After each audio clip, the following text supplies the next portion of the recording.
What goes around really comes around. Sometimes they try to pull you down. Always keep a smile when they want you frown. I say no one can keep me down. Even though the road is long, in time you'll make it. Just keep trotting on. The world is yours, so take it. Even if you fail, just keep moving on. No, no, no, no. Cause I'm too strong, you can't break me. And I'm self-made, you never make me. Cause life is a game, you can't checkmate me. Smile up on my face while you hate me.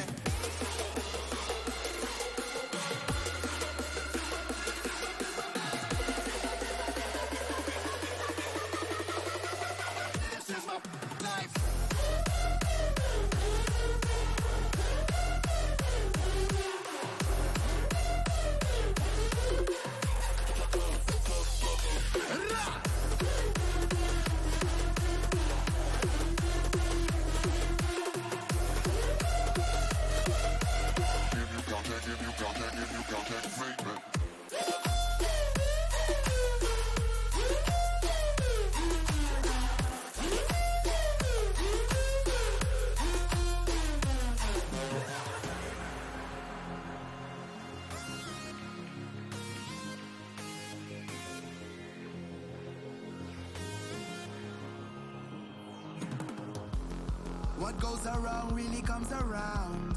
Sometimes they try to pull you down. Always keep a smile when they want you frown. I say no one can keep me down. Even though the road is long, in time you'll make it. Just keep trotting on. The world is yours, so take it. Even if you fail, just keep moving on. They try to break you down. They try to break you down. They try to break you down. They try to break you down.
Hello, everyone. Hi, how you doing today?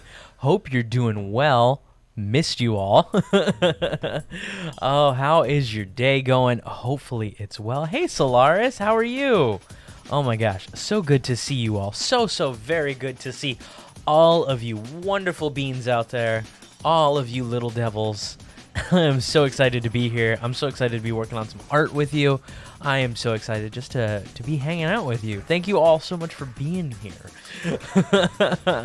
How is your world doing, though? How is your neck of the woods? Madison, I know it's chilly for you. It's starting to get a little bit chillier here. It's only been in the 60s the last 2 days, Fahrenheit, that is. Really hoping it sticks around like that because I am done with the heat. Oh, I'm done with the heat, I have to tell you. But you know how it is. It's probably going to get back up into the 70s at some point. You haven't left your basement today.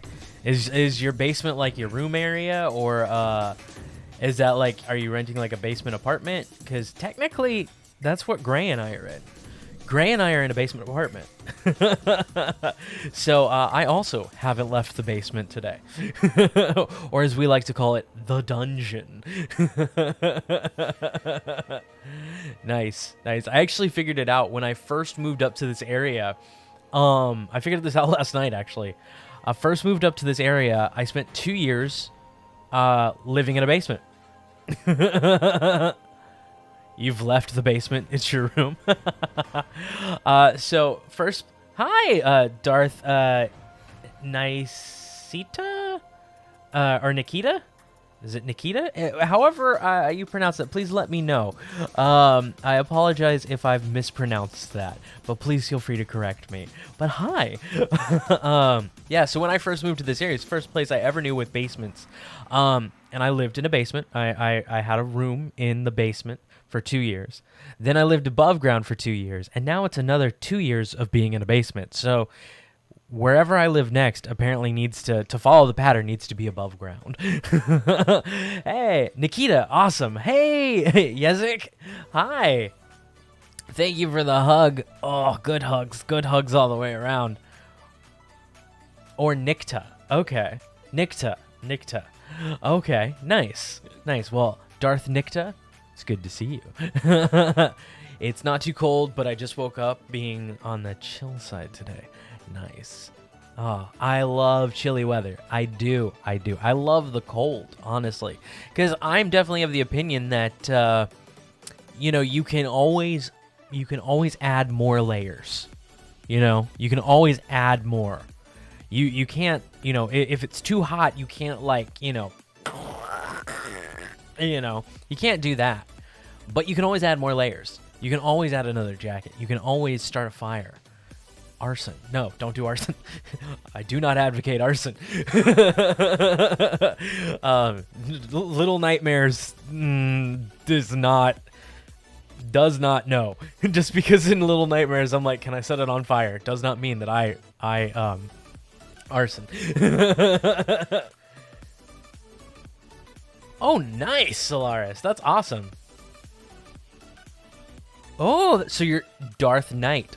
That's cool. I like that. That's cool. That's awesome. Well, hello, and I hope you're doing well.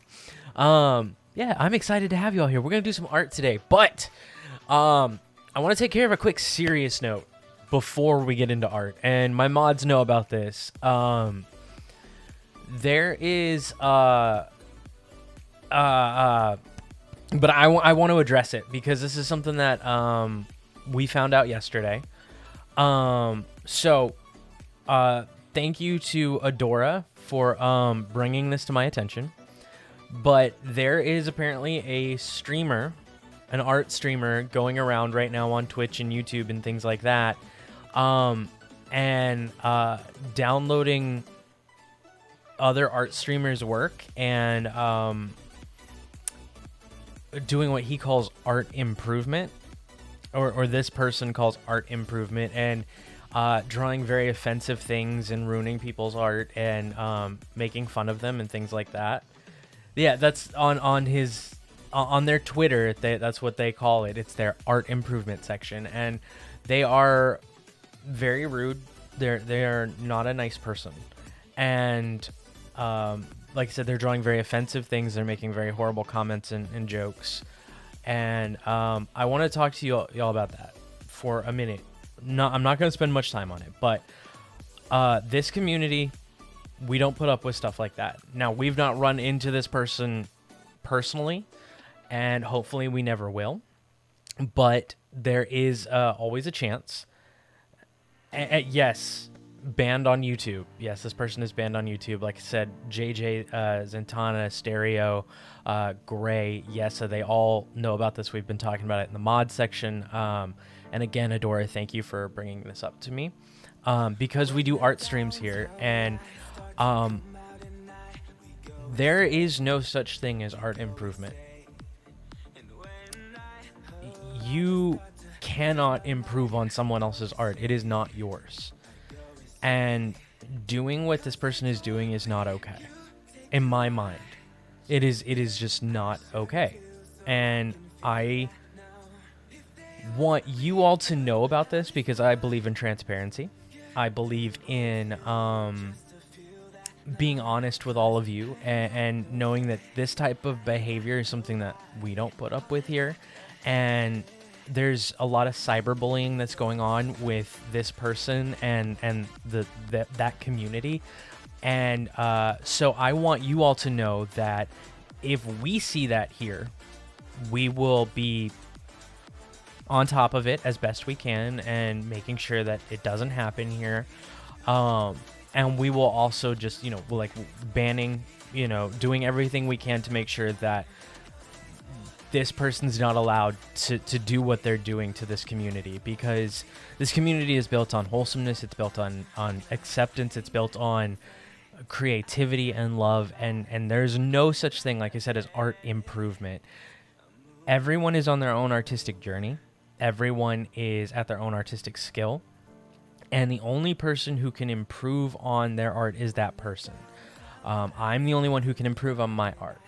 I can ask for critiques, honest critiques. I can say, hey, what can I do better? What do you think? And I can ask for tips and tricks, but I am the only person who has the right to improve my art and my style and things like that. And you are the only person who has the right to improve on your art.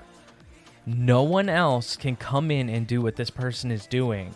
And if that happens to you, then you should report them, because it is a form of cyberbullying. Unwarranted, unasked for critiquing of art is not okay. We are all on our own journey. We are all at our own pace, and we are all at our own skill level. And we are all constant students of art, and whether that be our drawing, whether it be crocheting, whether it be painting, whatever it might be. We are on our own journey. We are on our own level. And unless we ask for those tips, or we say, hey, we are open to critique, then that's just it. Then we don't offer it. And what this person is doing is very hurtful. And I even though we've not run into this person, and hopefully, like I said, we never will, I still take it very personally, because the type of things that they're doing is just wrong, in my opinion. And I don't want y'all to ever feel like you are going to be treated the way that this person is treating others. Especially, it's being done pretty much behind the artist's back. And so, yes.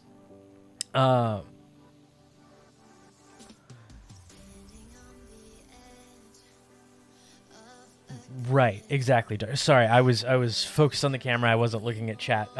Darth Nicta. Yes. Yes. Exactly. But so that is what I want to say about it.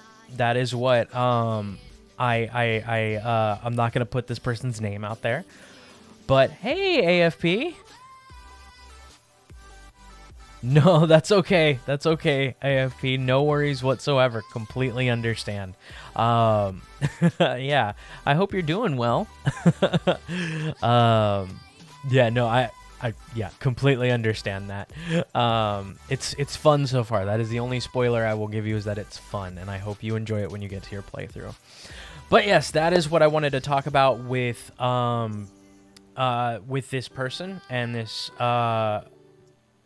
being out there, and when it comes to harassment and cyberbullying, especially when it comes to art. This is not a community that tolerates that. It will be removed, whether it's on the Discord, whether it's here on the channel, whether it's YouTube comments on the backup stream, whatever it is. And I want you to know that this is a place for you as an artist, as a person, to come and be accepted and loved. And we will only ever offer genuine critique when it's asked for. And it will never be done in a hurtful manner. It will never be done in a way that is disparaging. It will always be done in a place of, hey, this is what I see. This is where I think you can improve because you've asked about it, or a technique that maybe I found helpful, things like that. And so I'm sorry that this person feels the need to do what they're doing. And yeah, so I hope y'all never run into this person. I hope we never run into them as a community. but if we do, we will take care of it. And please feel free to report this type of behavior to myself, to any one of my mods. I'm sure I can speak for them when I say, hey, you know, you can come to us. That's what mods are for. That's what I'm here for as part of streaming. So yes, that is all I wanted to say on it.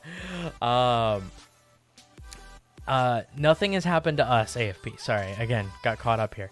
Nothing has happened to us, but there is a person going around not being a good person. Let's put it that way. Let's when it comes to art streamers and things like that. And yes, so if the community wants it, we can put more information about what's going on the Discord. And we can go from there. Okay. But that's all I want to say about it. It was brought to my attention yesterday. That's why I bring it up now, because I think it's important that all of you know, especially as artists of every skill level, right? You know, we're all at different levels, and you know, I want to make sure that we all know as a community that this type of stuff is going on, and that way we can protect ourselves and we can watch out for each other, because that's what artists should do.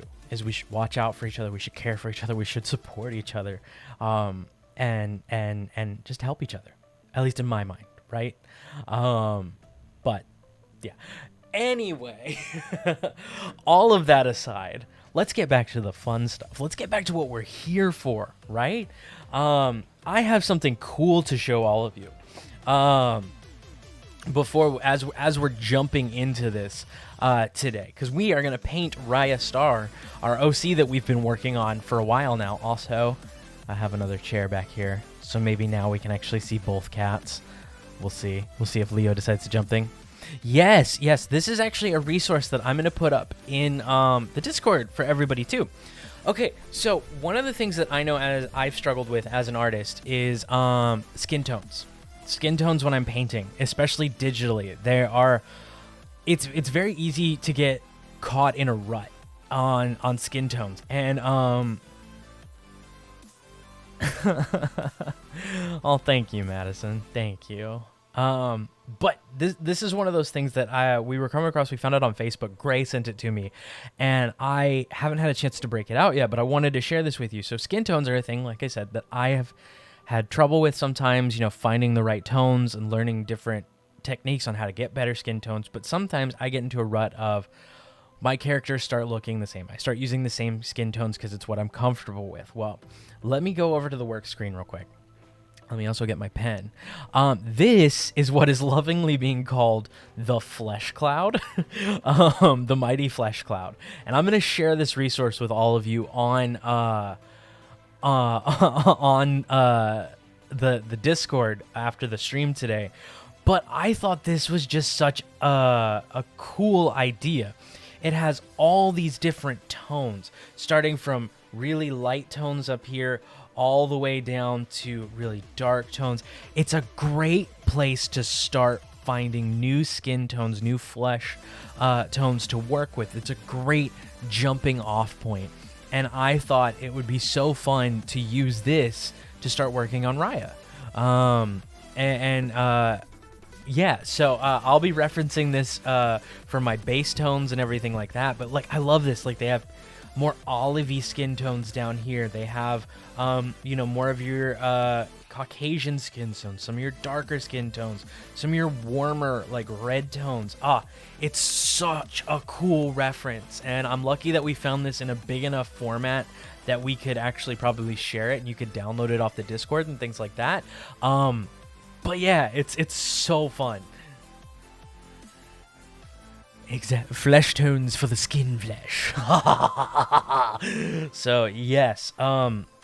So why don't I? So this is also a great thing to think about. You know, this is great to use when you're coming up with your characters and you're thinking about your characters, because you can see how the sun has kissed each individual tone in a sense. And you can think about your characters. So as we've been kind of figuring out Raya over the last couple of streams, or art streams, we've been kind of thinking out, you know, she's from she's not from the city. She is from the more rural areas of this world that we're building. And even though it is still a cyberpunk kind of world, nice. You know, she's been out, you know, she's been on the road. She doesn't wear a hood. She's I think she's got a you know, a darker skin tone than like our main character does.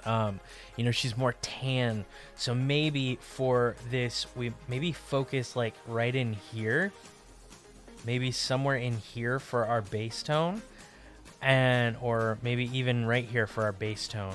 And I think this is just such a cool resource. And I will, like I said, I'll be sharing this with all of you so that you can use it in your own artistic journey whenever you get there.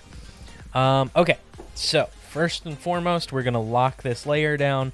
We are going to start out by creating a new folder. We're gonna call this our character. Let's see, we'll go ahead and put a skin layer in here. And before we jump to this is when you just make the skin gray or purple. Nice. I'll go ahead and make another folder too for the background. There we go. And I'm going to put another layer in here. And I know that this is going to be more of a like, I want this to be a darker background. I want it to be like a darker kind of blue. So, you know, lots of purples, lots of blues and stuff, and maybe some pinks and stuff like that for the highlights. And so I'm gonna just choose kind of a darker bluish gray for the background, and we'll work off of that with our new skin tone and see how these play together. Let's make sure we find the right brush. We're gonna go with Kyle's Paintbox Bristle 01. Why is my thing sliding around so much nowadays? Oh, that's why. I'm missing one of my, oh no, my stand is broken. Oh well. Oh well. No worries. Alright, so let's start jumping in here, and let's start putting some flats in here.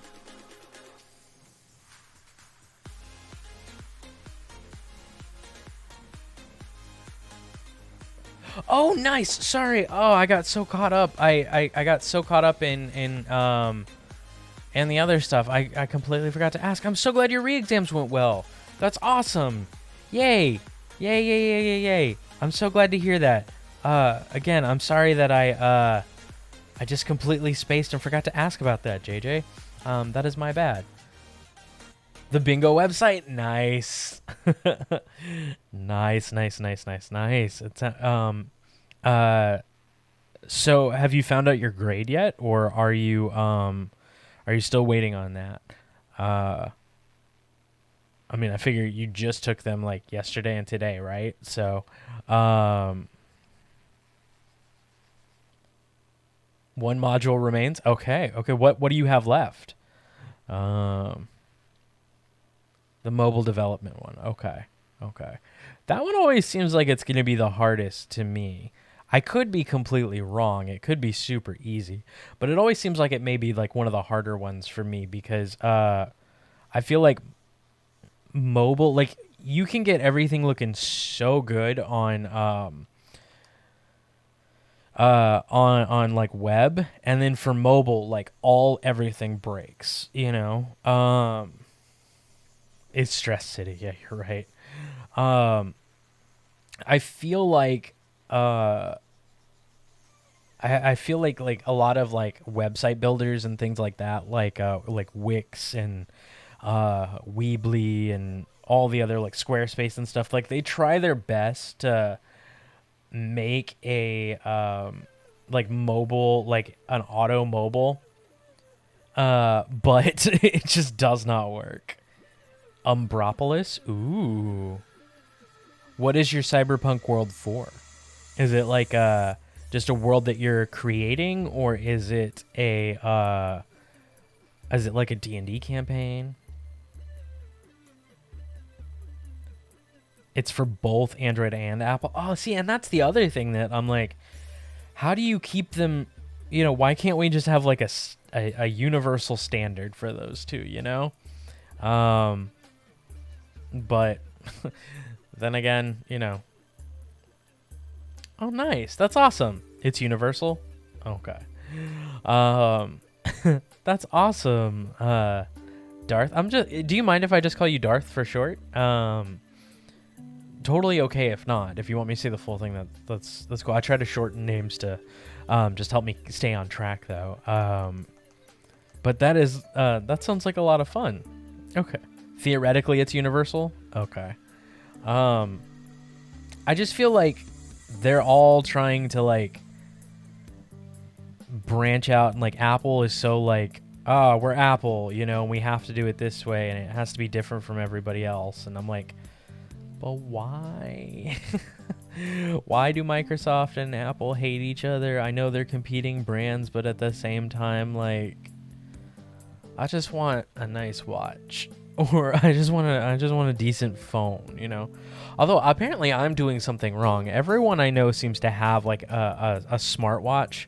Google and Apple. Everyone I know seems to have a smartwatch these days. Even people like, I'm like, okay, that's surprising to me. Like, I wasn't expecting you to have a smartwatch. And I don't. That's true. Yeah, money.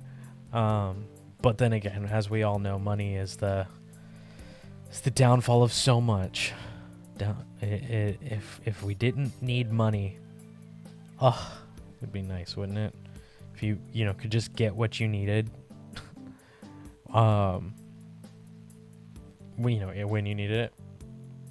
You don't even have a regular watch. I have a really nice watch. Like, I collect watches and like pocket watches and things like that. I love watches. They're cool. Especially I have a pocket watch that still works from like it still works from like the 1800s. It was like one of the first watches made here in the US too. It was cool. It's cool. I have it like tucked away and kept safe and stuff. North Korea wants Apple and Google to let developer choose their own payment method and not theirs. Oh. Well, I don't know that North Korea is going to get what they want because it's North Korea. Ooh, Umbropolis sounds cool. Deep mermaid character name is Styx, but I don't turn out the way. Yeah. Pocket watches. I used to carry one all the time because I used to wear a vest all the time too, so I would carry a pocket watch. But Epic is also in this case. Oh, a cuckoo clock from your uncle. Nice. We got. So my mom lived in Germany for a few years when my grandfather was stationed there. And there's a German village or like a German town close by, German-inspired town. And so a couple Christmases ago, I took my mom to the German town close by. And I actually, for Christmas, got her an authentic German cuckoo clock because she said it reminded her of when she lived in Germany.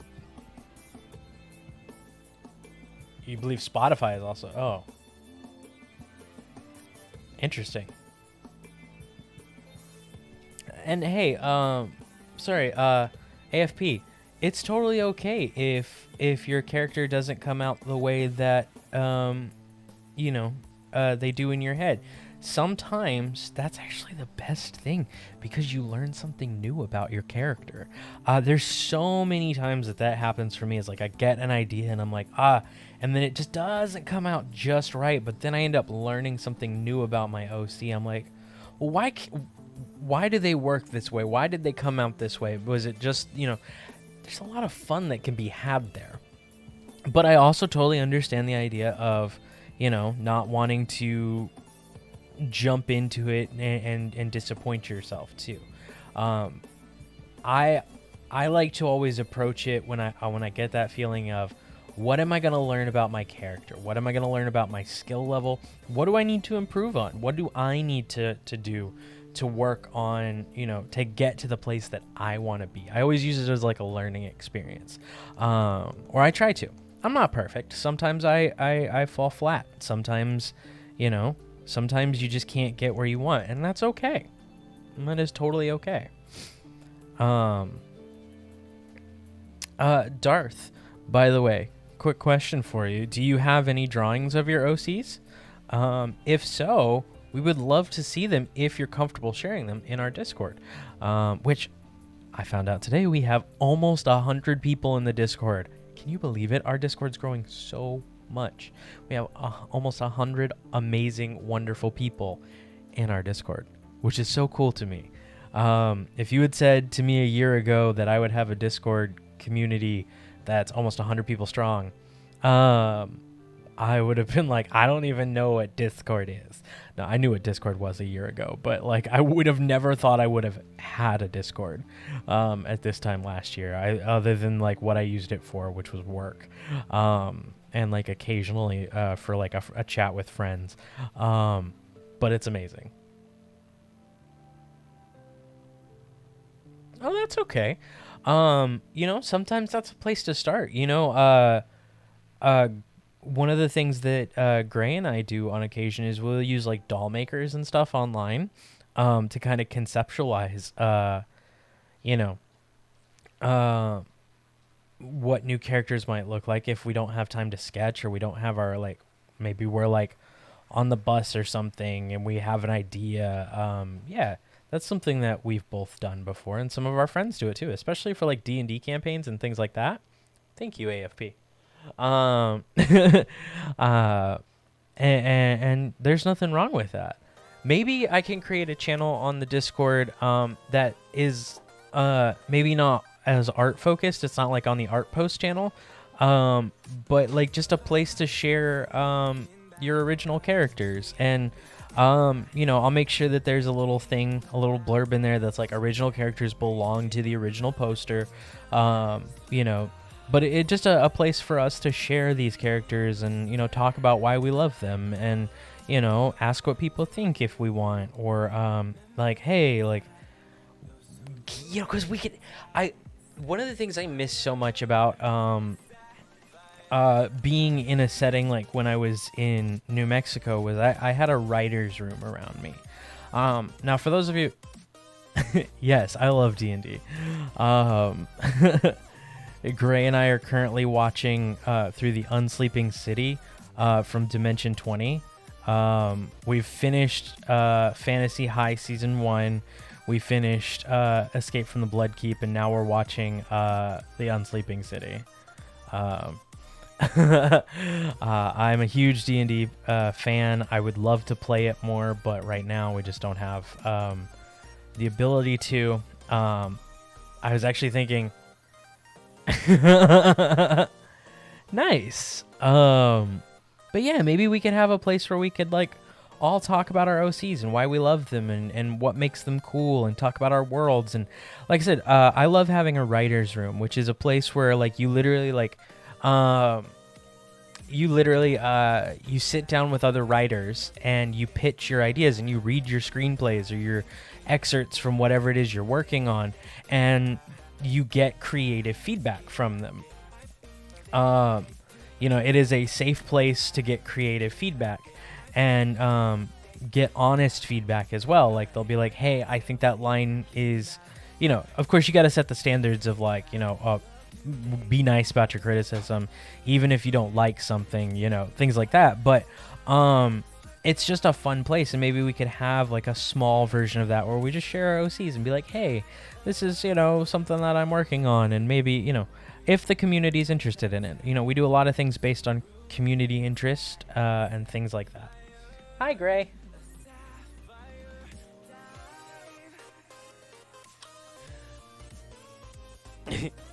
You have OCs, and you have like 2 OCs in general now? Nice. I would love to hear about them. I would. How are you? Yeah? It's something so sci-fi about having a sideways monitor. I know, right? I was having trouble. So I turned my second monitor vertically this morning to try it out because the camera was blocking some of chat, and when I had chat on the left hand side, it made me look like way over here. Or you need to keep going. There's nothing wrong with having a lot of OCs. Build worlds, write a book, write a comic, write them all down just for fun. You don't have to do anything with them. Just enjoy. I make original characters all the time. It's great. Yeah. I turned it vertically because chat was being blocked and it was a little harder for me to like see half of the screen, and I think I'm kind of liking it now because it blocks my little corner of like my face. I can't see myself anymore, which is great, but I can still read chat. Be gay, make OCs. I love it. Perfect. By the way, guess what I'm using? The Flesh Cloud. The Flesh Cloud.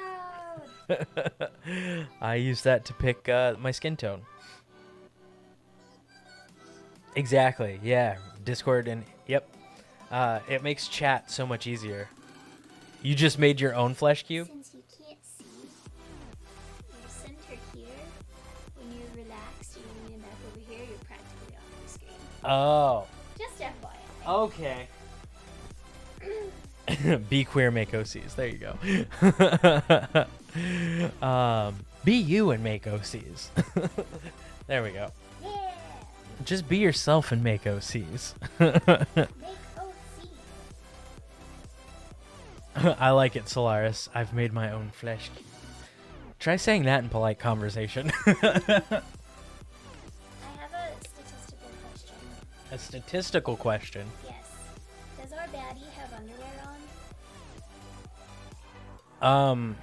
They have like a leotard on. I'm just imagining like the sides of their pants. Yeah. Like they're just walking around, and you know, as gravity does its thing, you know, Uh-huh. and just, and just booty cheeks, just full booty cheeks. Yeah, I should probably address that, shouldn't I? Hi, Madison. I didn't think about that. I was just like, what's cool? What's sci-fi? Oh, people like to see hips in cyberpunk stuff. And I also just wanted to draw the hip dips. Because I don't draw hip dips enough. I need to do more.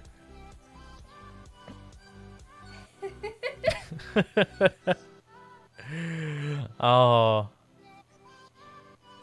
The more it comes off as some creepy horror thing. I like my flesh cloud. It makes me think of you Enjoy. know, in Doctor Who. Mm-hmm. There's an episode where the Doctor meets the last human alive, Okay. and Aw. oh, I love you too. And it's gotten to the point where like she's been alive for so long, and like humans have changed so much. Is her name Cassandra? I can't remember. And she's just this sheet of skin. Oh With no. a face, and she's just like in a frame. Oh And yeah. she has someone who like moisturizes her. Yeah, I do know that character. That's what makes me think of. The flesh cloud. Flesh cloud makes me think of. Oh no. It's this thin membrane with a face. Poor Cassandra. I know like one of the characters like became like part of the pavement at some point. A lady Cassandra O'Brien, Delta 17.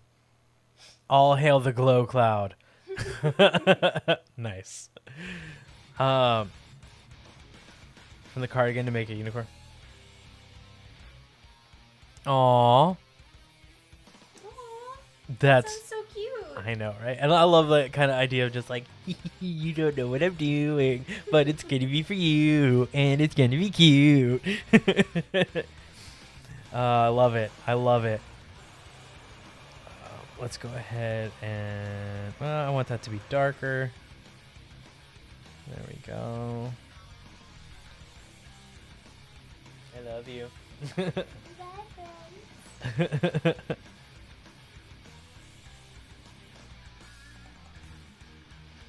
Just be messy. We can always erase. Cassandra makes, "Hey Benson, Benson in the house." I could totally understand why Cassandra would make you sad. It's kind of like how Kevin on The Office makes me sad. Or at least parts of Kevin's character make me sad. I don't like the sad sack character.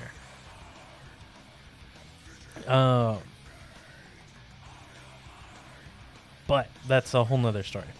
How you doing, Benson?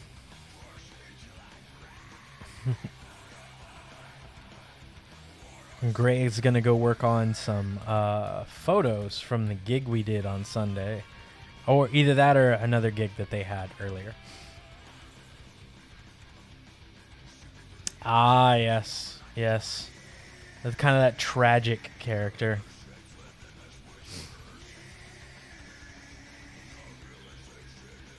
Yeah, the tragic characters are always the hardest sometimes. Literally and metaphorically. Yeah. I need to watch more Doctor Who. I got into Doctor Who really late. And I need to, like, go back and catch up on some of, like, the Tennant years, and I definitely need to, like, watch some of the newer stuff because I haven't. Oh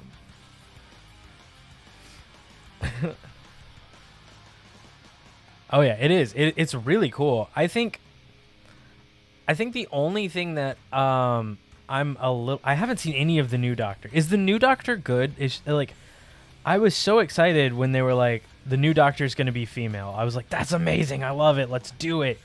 Like the first woman Doctor, you know, like that's or the first female Doctor Who, like that's going to be so cool. You weren't into it? That's okay.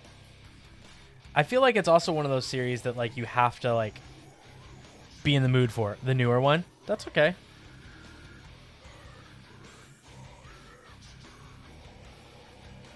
Oh, energy drinks and chocolate. That's fun. One of the things that I find really frustrating about Doctor Who as of late, I like it. Don't get me wrong. I like Doctor Who. Suffers from inept writing. Yeah. One of the things that I'm bummed about is the Doctor used to go all over the universe. You know what I mean? Was the Matt Smith one. I need to watch more Matt Smith too. But the Doctor used to be able to, used to go all over the universe. Used to travel to new planets and things like that. I have it on the Surprise Me station, so it's a random, kind of like being on a random radio station. I'm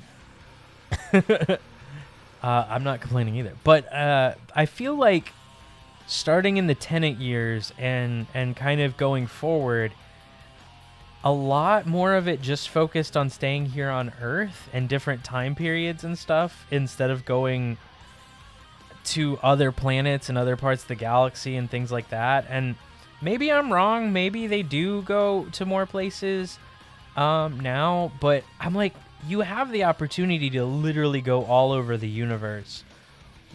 Why are we just staying on Earth a lot of the time? Yep, that's exactly what we can do. We can go from this to chill lo-fi to pop to a jazz song could come on. Really, anything our imagination.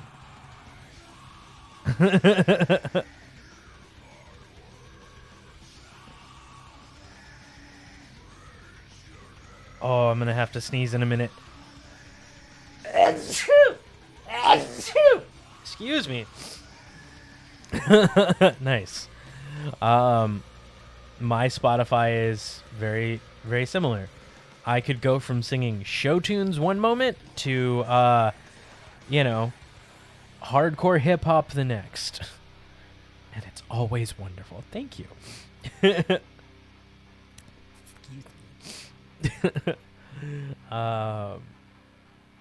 It's fabulous, darling. Why limit yourself? Enjoy the music that comes out. Why limit yourself to only one genre? At least that's my opinion. There's so many good things all over.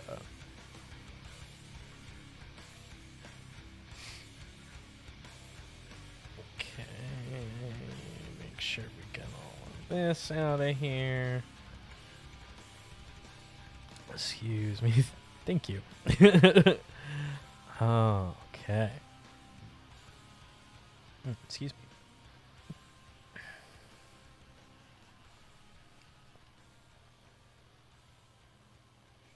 me. From being all powerful. Like, thanks, man. You made me use 10% of my power. That was the worst Shaggy Rogers impersonation ever. You go by artist or composer? Nice. Yep, see, we just switched over to something different. I'm doing great, Lily. How are you? How is your world today? Hopefully it is good.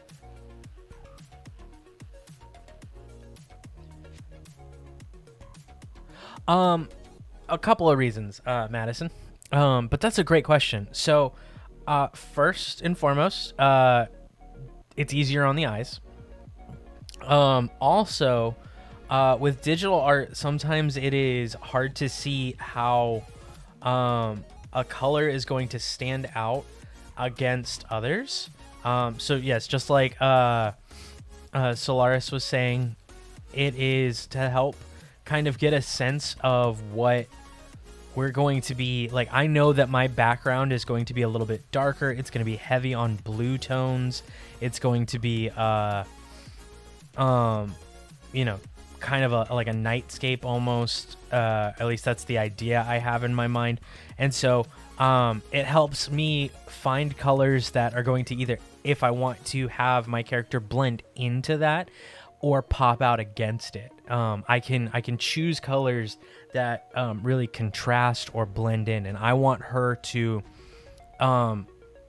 blend into this world a little bit. So I'm choosing colors that play well with that darker background, and that when I go to do the background and do like kind of this night cityscape kind of detail, you know, she's gonna fit in and look like part of the piece. So yeah, that's one of the advantages that digital art has, is that we can see how those colors play really well or don't play. You know, the colors pop out against.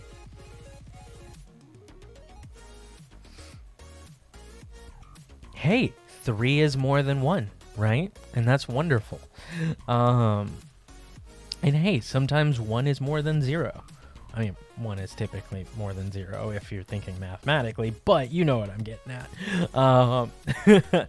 Hey, you know, I used to do this thing where I would write down 3 things that I had accomplished that day, no matter how small they were.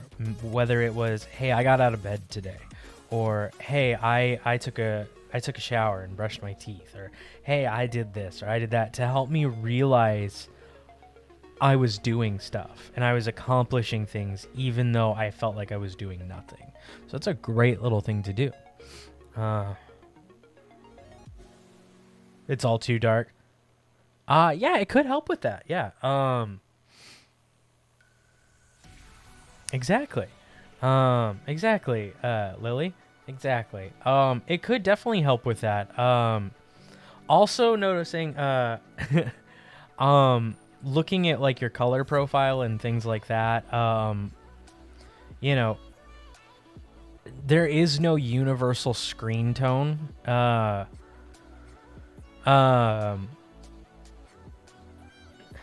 know, there's no universal like color profile for all screens. Like every manufacturer has their own color profiles and stuff. Sometimes it's set to warmer, sometimes it's set to cooler. So it's never going to be 100% perfect. But doing little tricks like this helps to get closer. Of course, yeah. Oh, thank you for the hug. Thank you, Lily.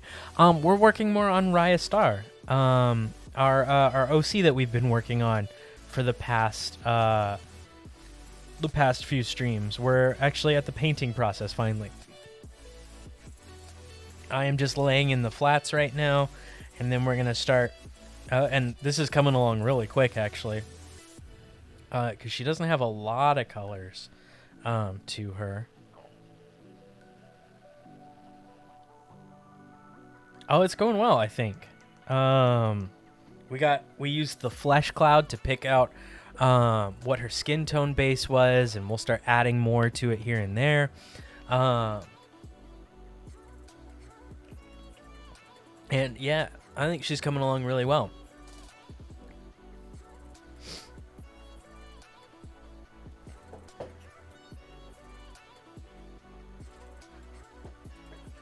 And now let's work on her outfit. I want her outfit to kind of be like almost like a sea foam kind of greenish blue, you know? Like a dark sea foamy greenish blue. Oh, a posture check. We're well into like the actual, like, she's designed. We're in the process of like just putting all her colors together, and yes, I will get Hydrate back next week. I'm just getting settled back into everything, you know.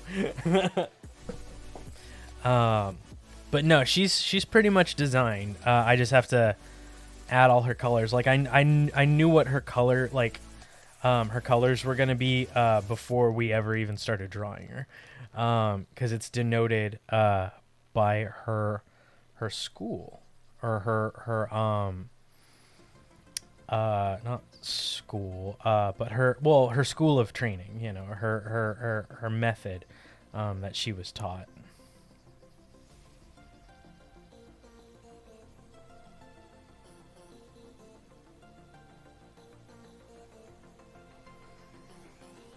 I love how like that pops against her skin tone.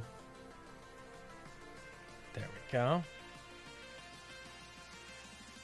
Oh yeah, no, I get you. Sometimes I do too. But because she's in like this world, and I've kind of figured out like the world a little bit more, some of the decisions, I'm like, okay, so those were already made, you know. I haven't figured out exactly what her hair color is gonna be though. So I gotta figure that out too. Gray just yelled orange. Ooh, a tiefling rogue. Nice. You want to try doing digital art in uni? Oh, you should. You should. A good tablet doesn't have to cost that much. And you can get a lot of cool stuff done. And there's so many cool free drawing programs out there and painting programs. Ginger-ish? Okay. Okay. Nice. Okay, let's make sure we get that in here. I love just hearing Gray randomly yell from the other side of the apartment, like color suggestions. So I was actually thinking that she could have something a little more out there. So the other character who we've already drawn, our main character for the story, has green hair. So I didn't want to do anything green for her hair color. But I don't know. I kind of want to keep it in this like red purple. Ooh, a purple could be good. I was thinking kind of keeping her in like, so she comes from the river school. That's why her outfit is the color that it is. It's like the color of like river water, and like clean river water, not and I almost thought about maybe doing her hair white, as like a foam on top of the water, you know, because sometimes like in the morning and stuff, or like at the around the banks of the river, you get like this like white foam that develops on the water, just like when you're on the sea. And I thought that would be kind of a cool top. Yeah. Like a white or a silver, yeah, something kind of like that.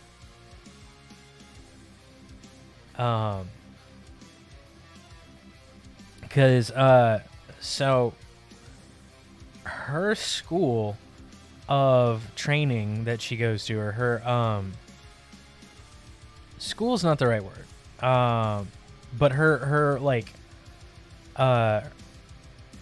her training is based off the river and being like water, and also because she didn't grow up on the ocean. There's a whole school dedicated to the ways of the ocean as well. So whereas she is more like flowing and bending and reacting to the moves of her opponent, the ocean school would be more like hard, heavy waves, like crashing down, surprising, pulling your opponent under, things like that.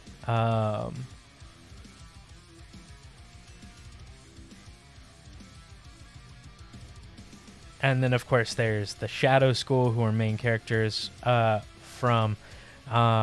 There's the Woodland School. There's the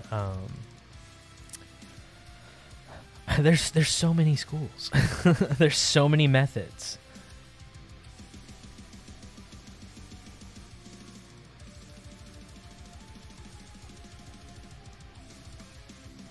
There we go.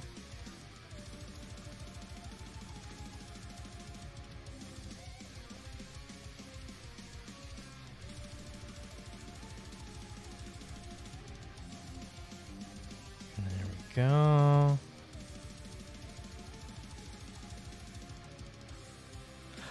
For these characters, yes. So in this world, there is our main character comes from like one of the last big like mega cities, like we were talking about last stream, and she is from basically a world that's forgotten about the threats of the outside world. Where she's from like the edge of, or she's not even from the edge, she's like from the center, like more of the center of this massive city, like a city the size of New England, basically, like all of New England. So you think Maine, New York, New Hampshire, Vermont, Massachusetts, like all of that combined into one massive city, size-wise. That's where she's from, and she's kind of from the center of that. And she gets thrust into this, adventure, as so many often do, through being in the wrong place at the right time, or the right place at the wrong time, rather, however that phrase goes.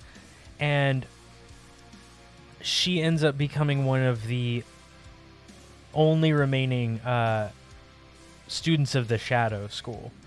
And the Shadow School is more about stealth and research and trying to find out what the creatures that are attacking this world and have been a constant threat to the outside world, outside of like the more rural communities and the outside world of their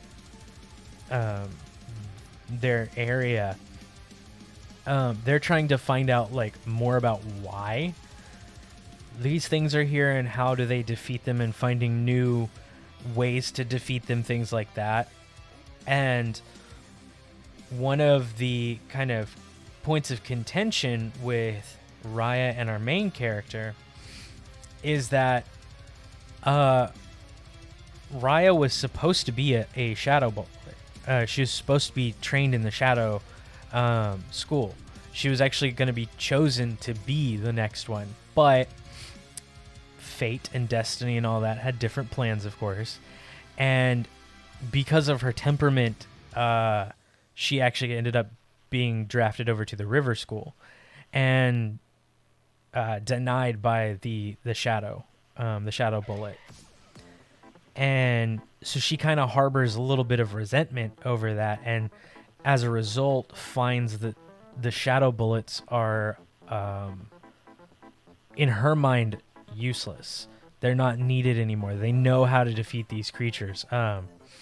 And it's with the methods that she knows and that the ocean knows, and like overwhelming force, and just instead of trying to figure out what their motives are, why they're here, they just need to be destroyed so that humanity can be saved. Hi. Hi, Maximo Delverels. Hi, Alpha Fan. How are y'all doing today? And so that becomes another point of contention, another kind of part of the rivalry between our main character and Raya. And it's part of her growth, Raya's character growth throughout the comic. Oh, thank you for the hug, Max. Thank you. Good hugs. I feel it. It's good stuff. It is good stuff. Oh, I love it. Love the hugs. Love them. But yeah, so Raya has a lot of personal growth that she has to go through. But she's also one of the strongest characters in the series, like physically,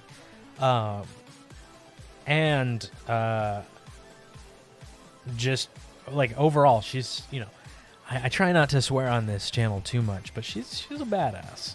I'm just gonna say it, and she just has to have more of a personal journey and personal character growth rather than her physical journey. Like she knows what she's doing. She's one of the most skilled characters in this universe, and she can take down one of these creatures that usually takes like 2 or 3 people at minimum to put down. Sometimes, depending on the size of one of the creatures, it could take an entire fleet of these warriors to bring down. She can bring one down on her own, which is pretty cool.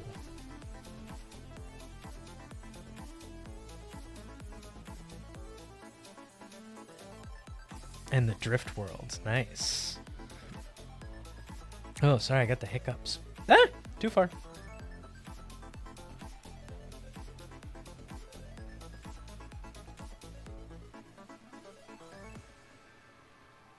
So yeah, I'm excited that Raya is kind of taking shape, and kind of more of her story is coming out.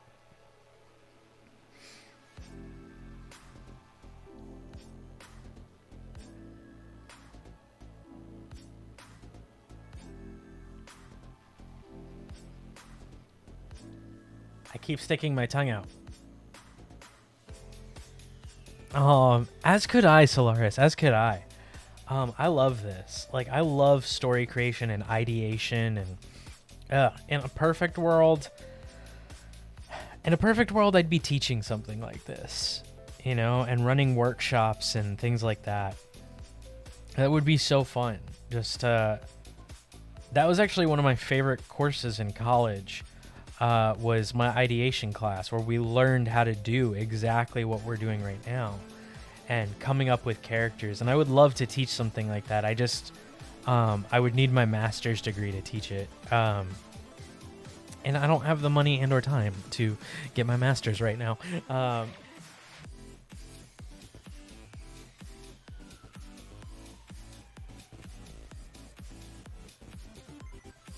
I'm gonna say no on those links.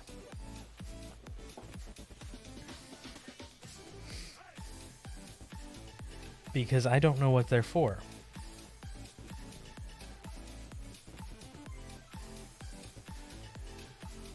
And I would caution anybody on clicking them.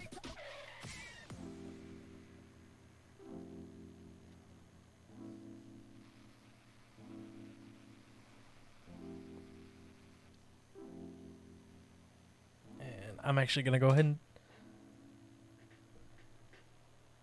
You totally should be.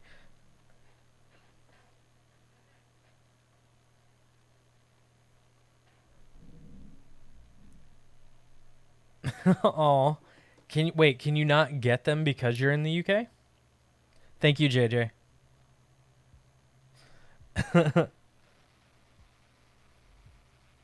We have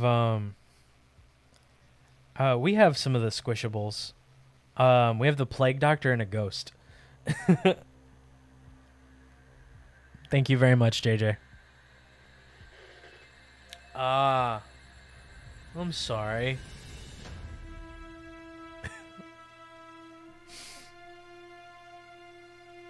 No, I get that. By the way, did y'all see that I got my otter to stand up on the chair back there? I don't know if you could see him. It's the big follow scam. Yeah. Doesn't surprise me. Thank you for doing that, JJ. Thank you for being on it. 17 for shipping at least. Oh. I don't need a cinematic soundscape right now. I am going to skip this song.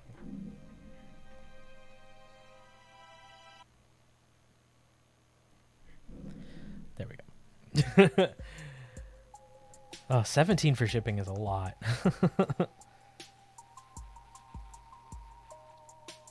Yep, there's my otter, my favorite animal. Gray got my otter when I started working at Novo. When I first started working there as a gift from my office. I love my otters. I can't wait to get that tattoo. Oh, I want it so bad. I want my otter on my hand, like diving out of the water. So that way, but I'm gonna wait till we have kids. I'm gonna wait till we have kids, because that's when it'll mean the most to me.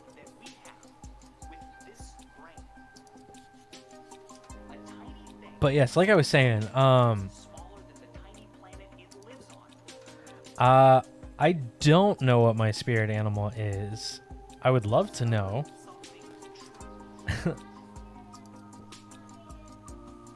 What? That's true. That's true. But yes.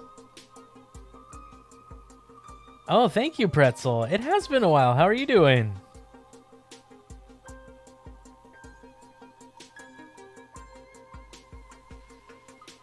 How is your world?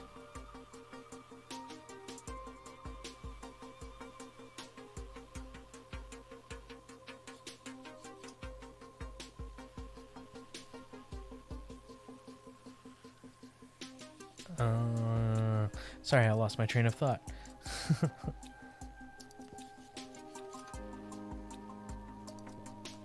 Oops. Wrong button.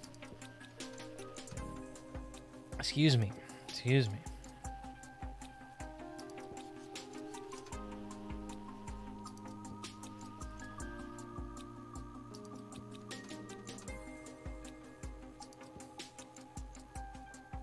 Oh, well, hey, I'm glad that you're able to take the time that you needed, Pretzel, and focus on you. That's good. That's really good. And I would always rather that be the case than, suffering through and not being able to find that. So I'm really happy to hear that. Our world is great. Our world is pretty good so far. It's the start to another week. Things are moving along as always.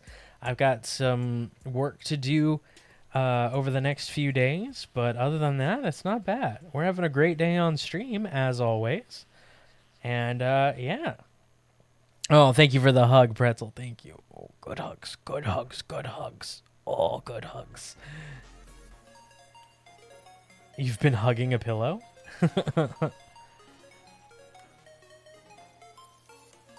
Fantasy steampunk. I love steampunk. Ooh, and the Umbral Elves. That sounds really cool, Darth. And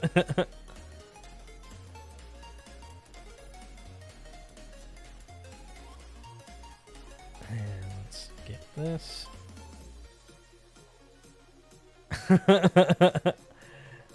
Well, there you go. It's like listening to a campfire story. You know, you get cozy, right?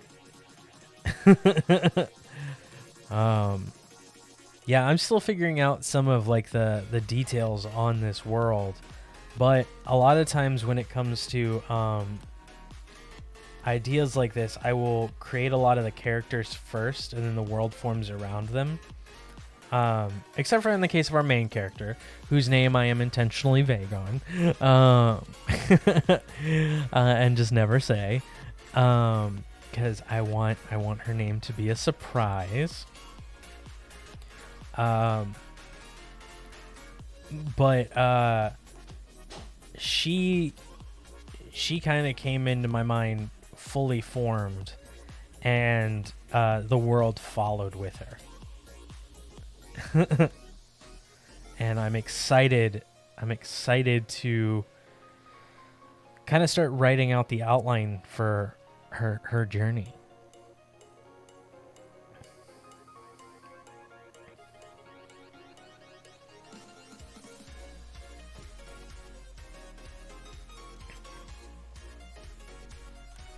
I don't know what I ate, but I'm getting some acid reflux. Ugh.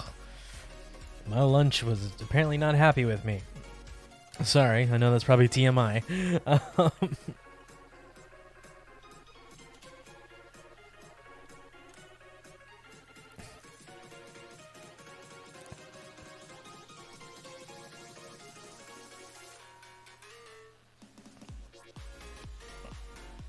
there we go.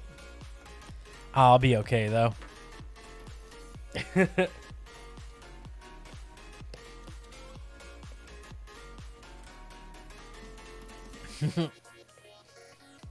Atlas is a cool name.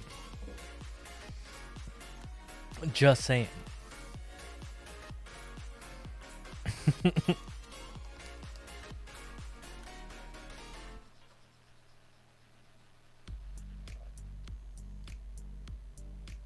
Oh, did my phone just go off? No, it didn't. Okay, cool. No, you're okay. You're okay. You know, I get it. You know, you want something, and I totally get that. I totally get it. It's all good. I hope they come out for you.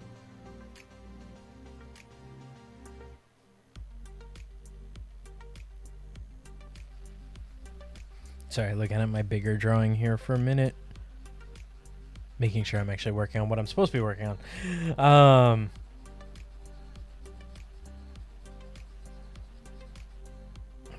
Here we go.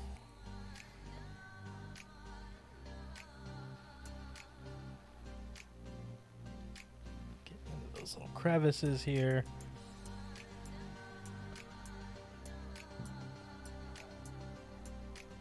You haven't been using the right... Well, I don't think there's a right or a wrong brush. I think there's brushes with different textures and stuff. But you can do amazing things with the basic brushes. You know, you can do really cool things. It's just all in how you use it. It's like any tool, right? It all comes down to how you use it. And what textures you want to get and things like that.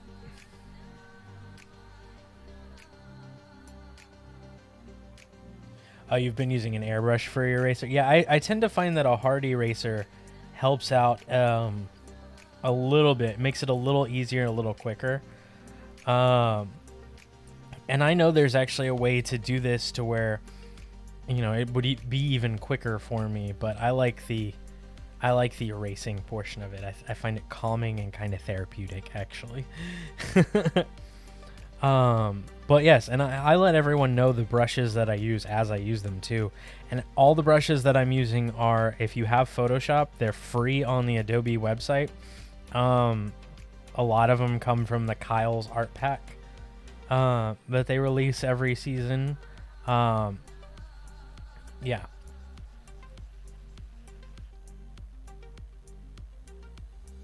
It is, right? It's just kind of fun. Okay, we've got the top part of the outfit done. Let's start working on the middle.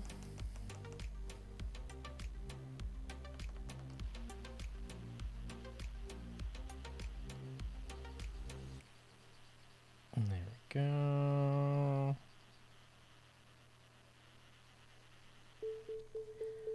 And we'll come up here.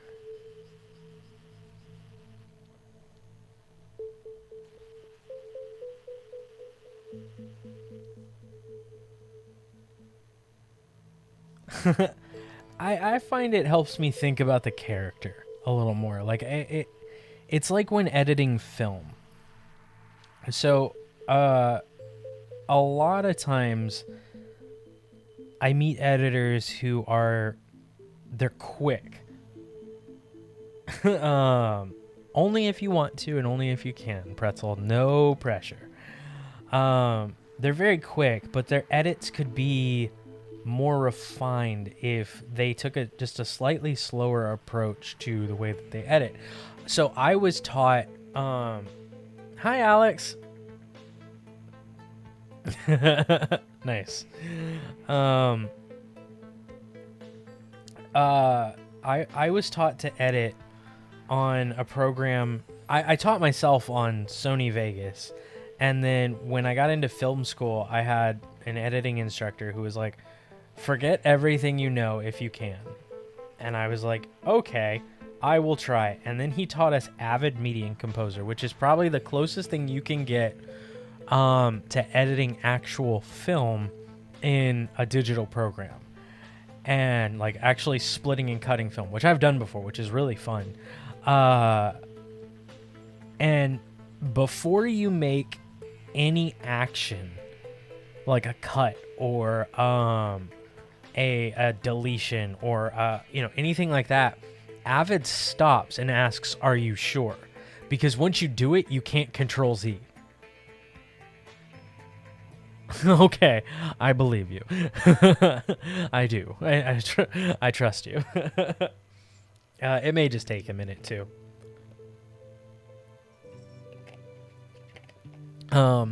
Because when you're cutting actual film together, once you do it, there's really no going back without this huge arduous process. And by making Avid so it does that, it makes you stop and reconsider everything you're doing. How is this really, me cutting right here on this frame, going to affect this scene, going to affect the film as a whole? And I kind of take the same approach to my art too, and my drawings is like, what does this color say, yeah, pretty much. Or closing the program out without saving and losing a lot of work is the idea, Solaris. Yeah. And that's not something that's easy to do and not something that's fun to do. And then, of course, like after we learned Avid, we ended up going over to Premiere because that's the industry standard. And now DaVinci's come into it and stuff too. But taking that kind of first 6 weeks of my editing class to learn that way has benefited me so much more.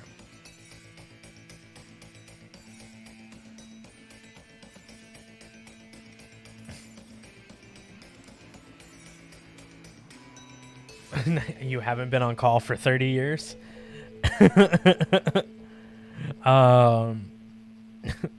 But yeah, and so I kind of take the same approach. Like, I'm okay taking my time, a little extra time on what I'm doing and what I'm working on to make sure it fits, and to take that extra time, because I could get through something really quick and then realize, that doesn't work, or I don't like that as much. Or, I could end up loving it, but I won't know unless I take the time. So that's my approach anyway.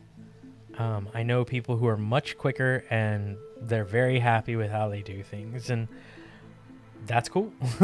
I'm not here to tell them that they're right or wrong. This is just the way that I do things. And I think that's okay.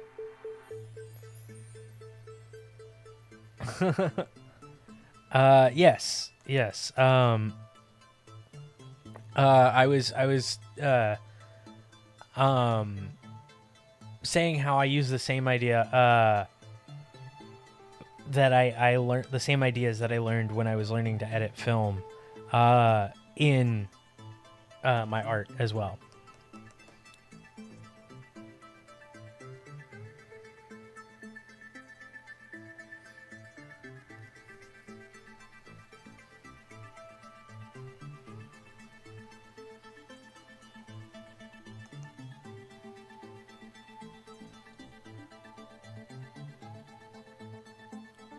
Is this another cinematic soundscape? That's fine. This one's not too bad.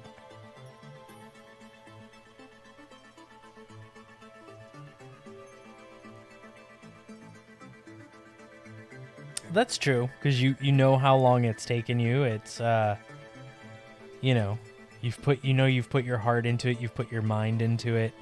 Yeah.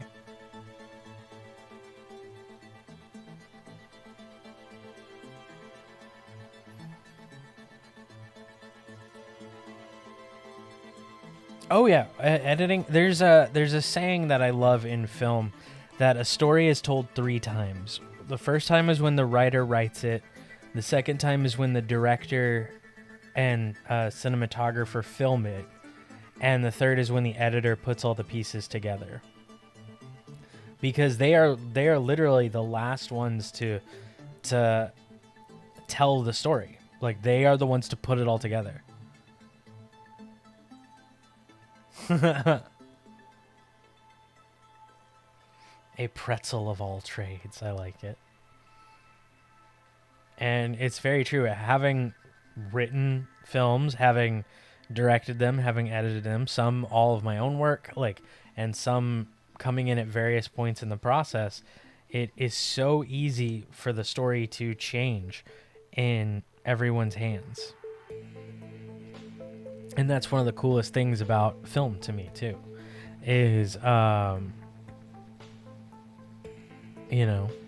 you're seeing so many visions being brought to life, because the way that an editor reads the script could be completely different from the way the director read it. And that's why I find that a lot of times the best films are the ones where all 3 of them talk together.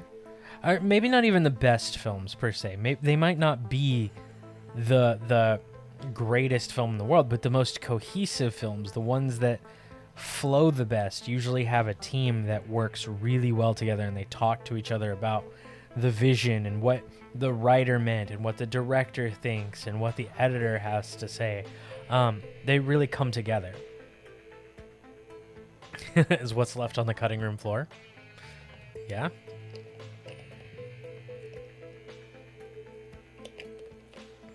Especially in the case of Warner Brothers. Shots fired. Sorry, I'm still salty about all the DC films that they've ruined lately by leaving out the best parts.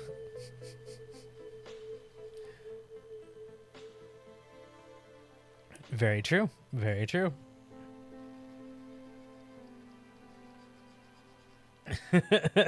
Oh, posture check. Thank you. All the salt. All the salt.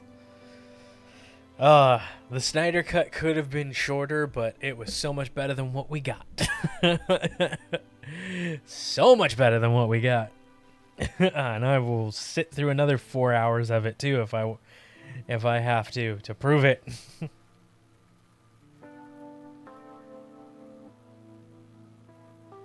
I refuse to see the live action remake of The Lion King. I have absolutely no interest in it, sadly. And that's sad, because The Lion King was one of my favorite animated films of all time. And it's an amazing play. I got to see it off Broadway.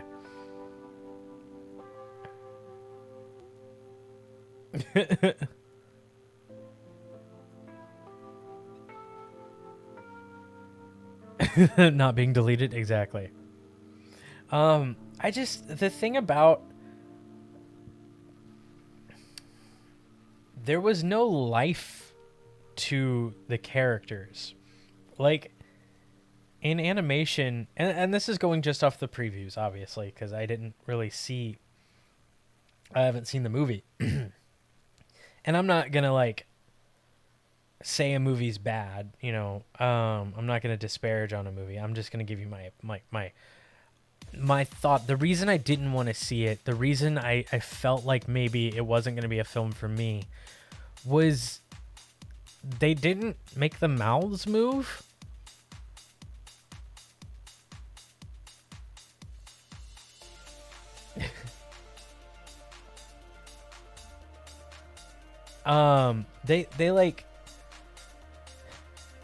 They didn't, the mouths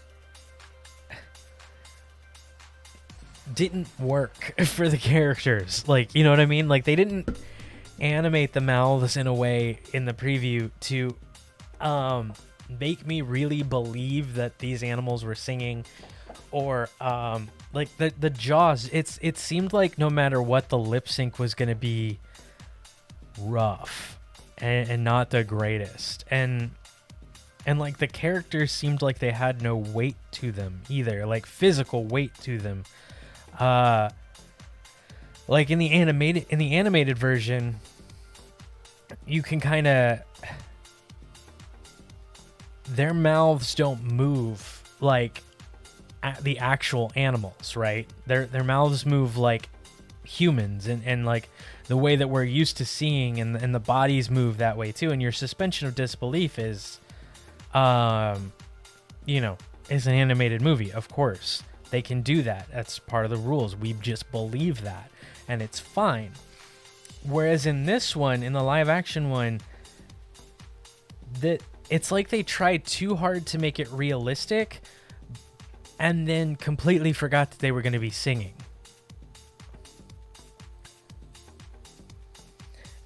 And like, so they had the lions' mouths moving in a way that was realistic for a lion's mouth to move,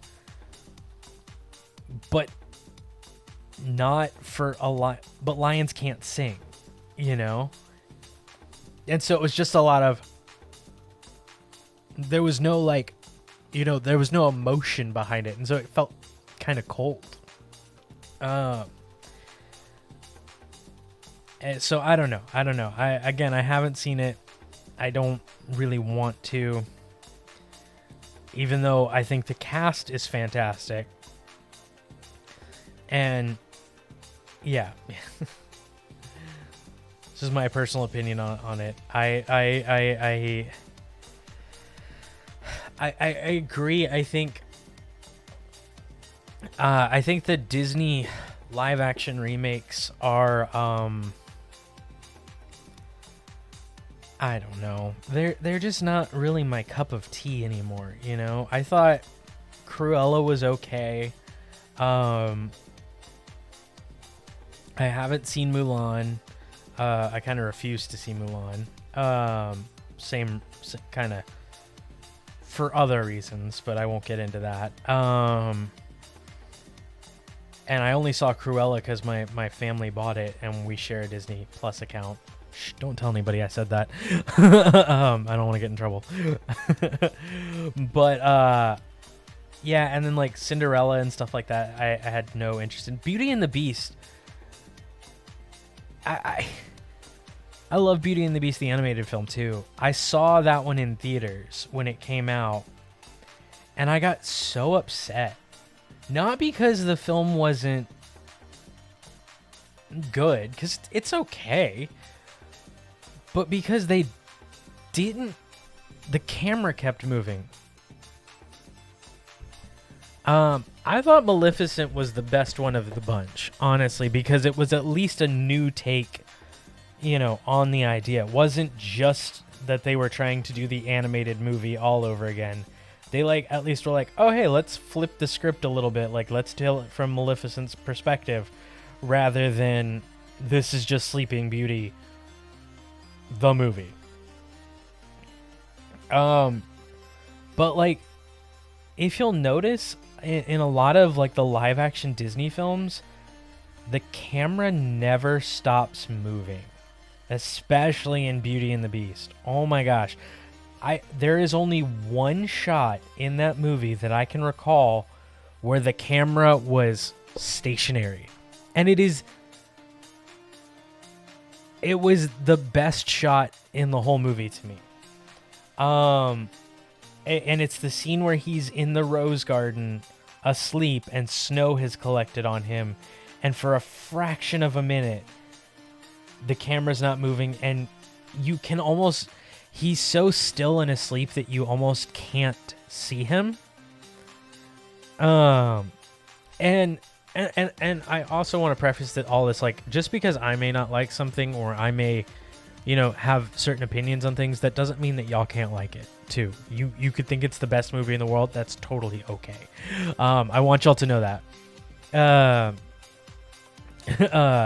Like, as always, like, I'm never trying to say that, these are always just my opinions, and and I give you my reasoning behind it.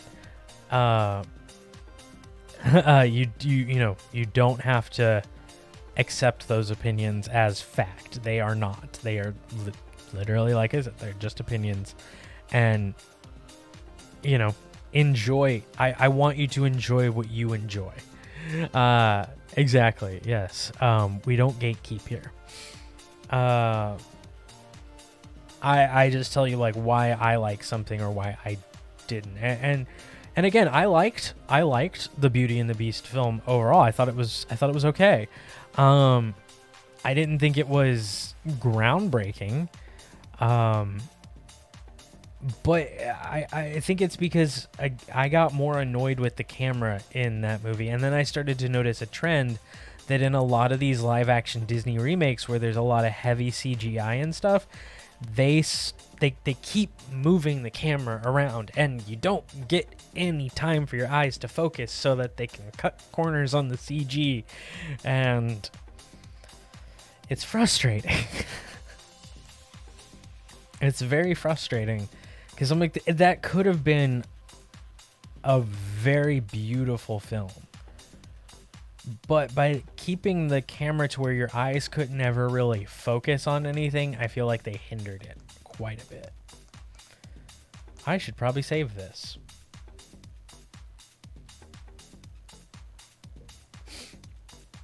You have created a character offer? Nice.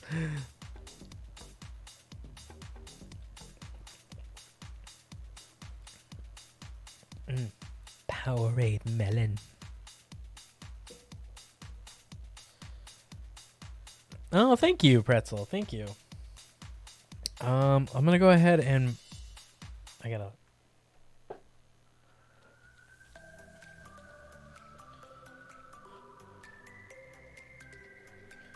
let's do her hair real quick. Nice.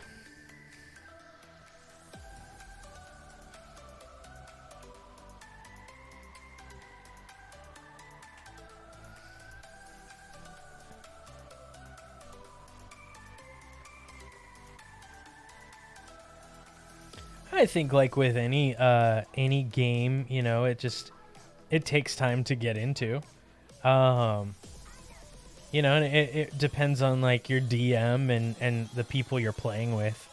Because you can have a really great campaign, but if you have a bad DM or someone who's not, or players who aren't enthusiastic and who keep derailing the story and stuff, then it can get really hard,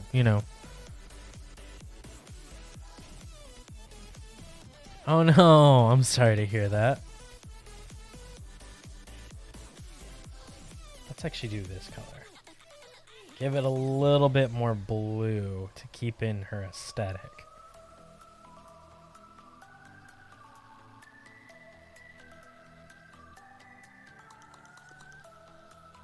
There we go.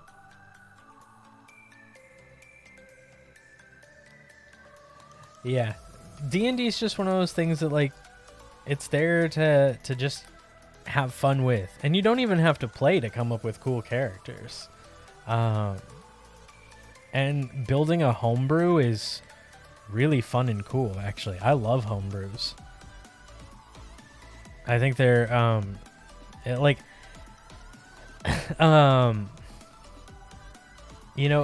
that's another thing that I love about D&D is the fact that there are homebrews, that people take these established rules and then they just apply them to something of their own creation.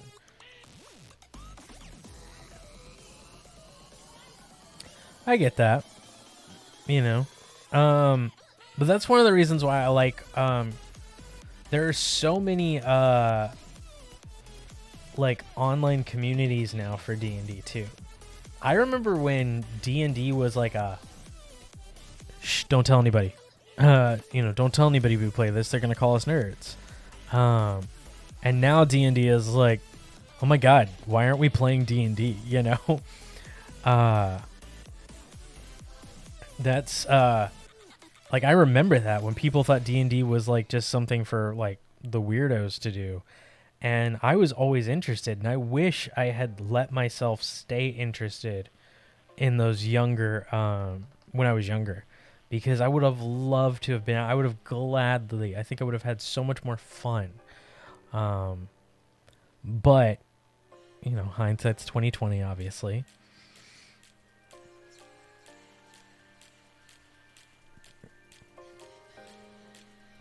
And so I say, even if you have just a passing interest in D&D, give it a shot.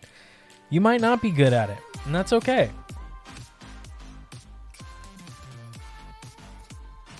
Yeah, and the thing about like most D&D communities is there's so much information that you take.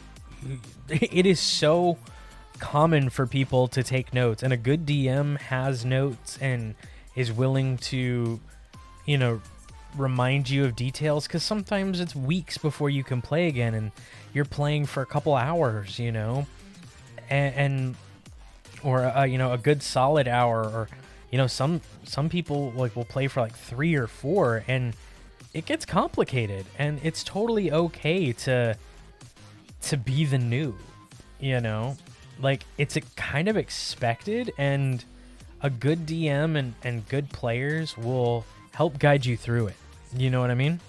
They will take the time, and it doesn't hinder anything. It doesn't, you just, and as you go, you learn.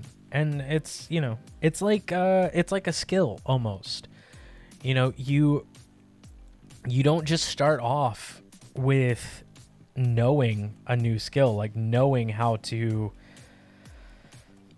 do calculus, right? You have to study in order to do calculus, and some people are going to be better at it than others. Some people are going to have more of a passion for it than others, and that's okay.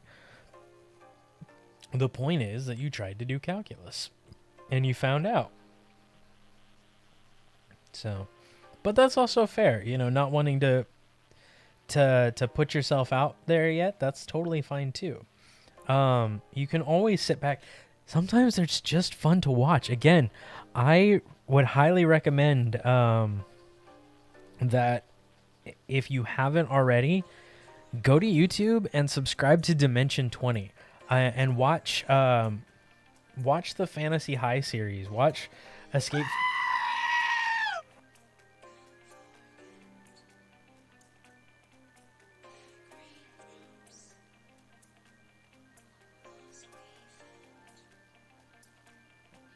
That was very loud in my ears.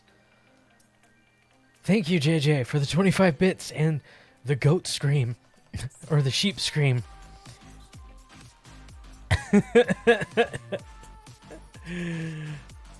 Whew.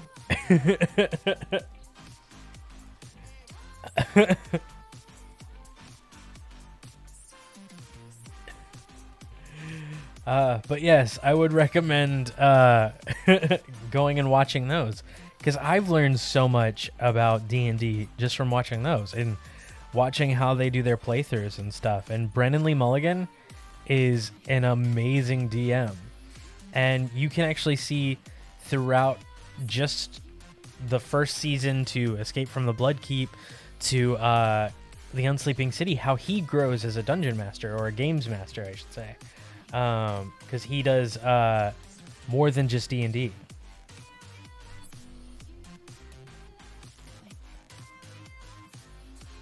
No one will ever know.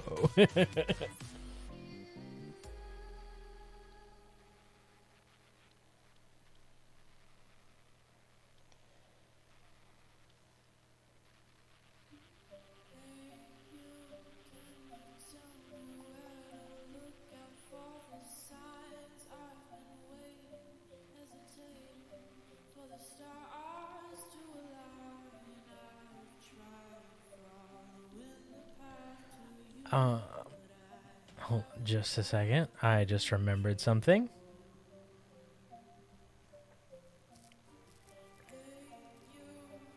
By the way, Blossom, thank you so much for the little Jack, the the little fan art of me. It is so adorable. Not you playing a shapeshifter. The Little Nightmares Jack is absolutely adorable, and you can ask Gray. I looked at it last night. We were laying in bed, and I was like, "Oh, I should pull up Discord real quick and just check it." And I was gonna share some memes in the Meme Queen channel, and I saw that, and I just was like,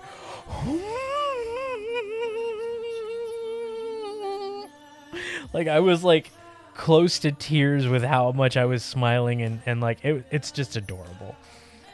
So thank you for that very, very much.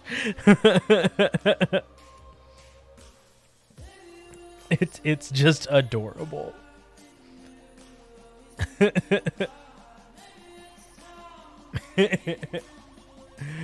Oh, I love them so much.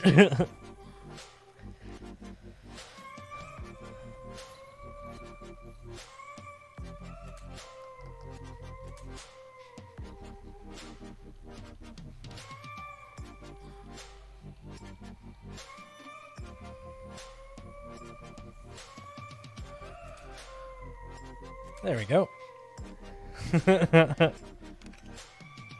I love it when y'all create stuff like that.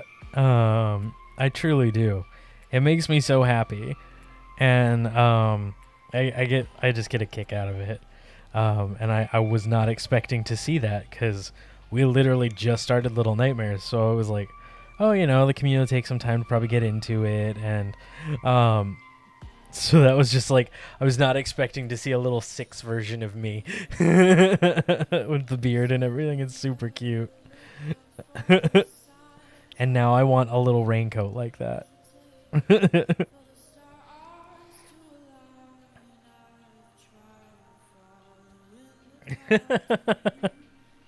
Well, it's perfect. And it's not stupid at all.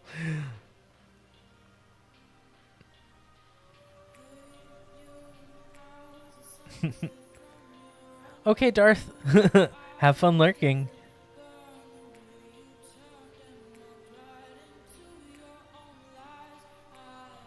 There we go.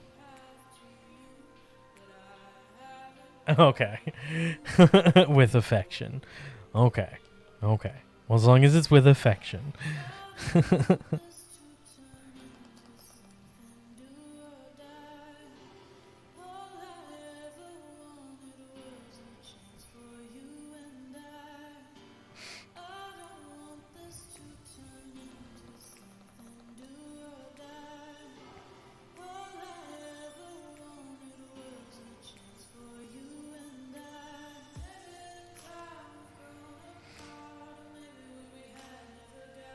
There we go. Oh, I'm going to have to take a stretch break here in a minute, because I am all cooped up. So let's see. Let's finish erasing the hair. Or not erasing the hair, but around the hair. And then we'll take a small stretch break. Get up. Get some movement. Get some blood flowing. All that good stuff. Get some hydration in us.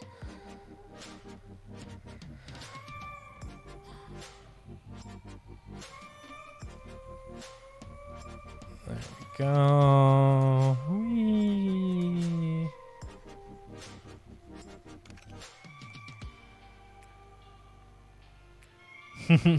It is. And sometimes you create like some really fun characters. Gray and I were doing watercolors once, and I was not taking it seriously at all because I'm not great at watercolor.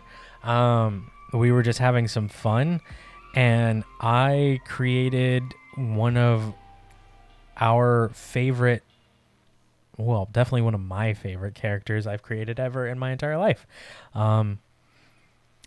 Their name is Bruce the Crab, and they are an eldritch being with a giant pyramid on their back, and they are the size of, well, like a Cthulhuian, a Lovecraftian monster. And you can actually enter the pyramid. It is its own, like, thing, and he talks, Bruce speaks like this, and he speaks from the roof of his mouth, and he says that one day all things will return to the sea. Like, he'll come up and he'll give you like his whole thing is like he comes up and he'll give you like the biggest compliment, or like he'll give you like, remember, believe in yourself and you can do anything, and also that one day the oceans will consume all, and then just shrinks back into the water. That is Bruce, and he is wonderful. I'm okay, yes. But fear respectfully, as we all should. Bruce is a wonderful being. I'll have to see if I can find the original watercolor of Bruce. I'm pretty sure I saved it. I actually also sketched out a version of Bruce who had like crammed their giant like monstrous form into the size and depiction of what they thought a human looked like, and it is truly terrifying. I'll have to find that sketchbook. Like, the pyramid still comes out of his back, and he's got like a crab arm and a crab leg still, but he's also like got like this ridiculously wide smile, and he's creepy in the best possible way. Like if Bruce ever wanted to go on an adventuring party. No worries, Madison. Anyway, good night. Exactly. The 3 a.m. talking about ghosts. Exactly. Yes, that is Bruce. So basically me. I'm the one who will stay up till 3 a.m. talking about ghosts and then be like, do you have any M&Ms? Do you got any candy? Except it'd be more like, do you have any beef jerky?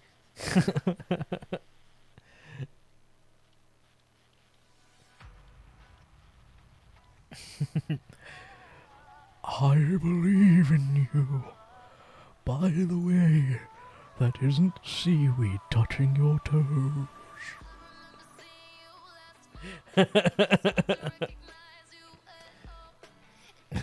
I Am Bruce is a fun movie starring Bruce Campbell. Or no, that's My Name is Bruce, where he fights the patron saint of bean curd, and does like a good like parody of all the B movies that he's ever been in.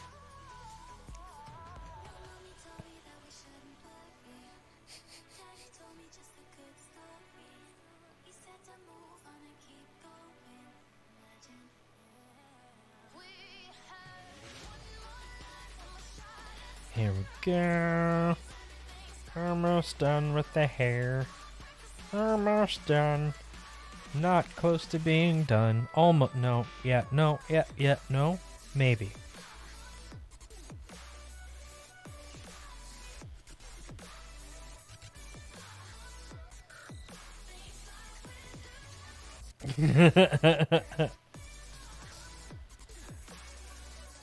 I once went on a fishing trip with the old ones. They died, and I became the immortal. Anyway, have a wonderful day. Do you have any more chips? Exactly. Exactly. That is definitely me.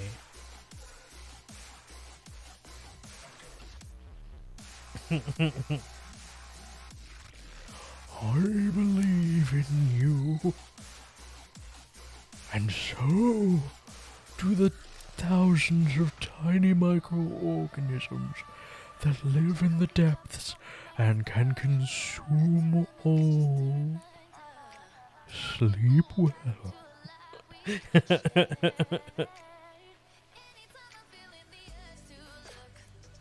I love Bruce. Bruce is one of my favorite creations of all time.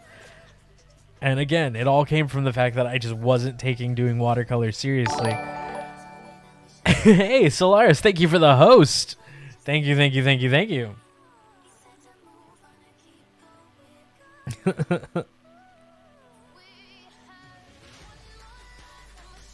There we go. Almost done with the hair.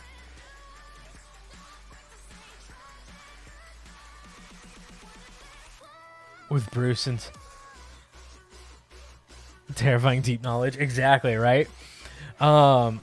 Just like I could totally see Bruce having like his own like do you remember how cartoons used to have like a mini cartoon? Like Cow and Chicken used to have I Am Weasel, right?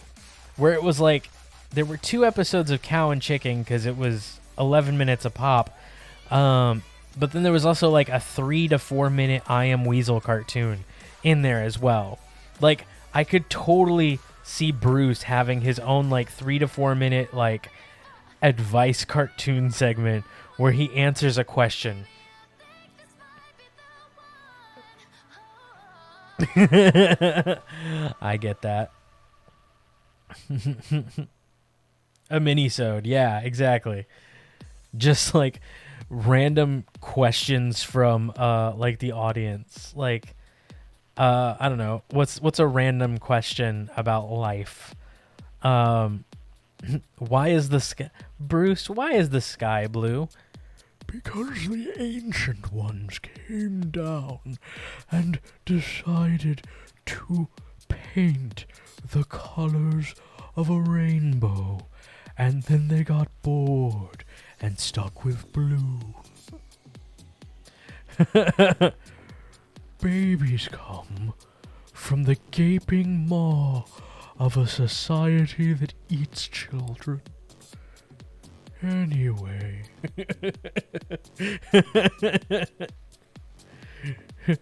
Back to your regularly scheduled programming.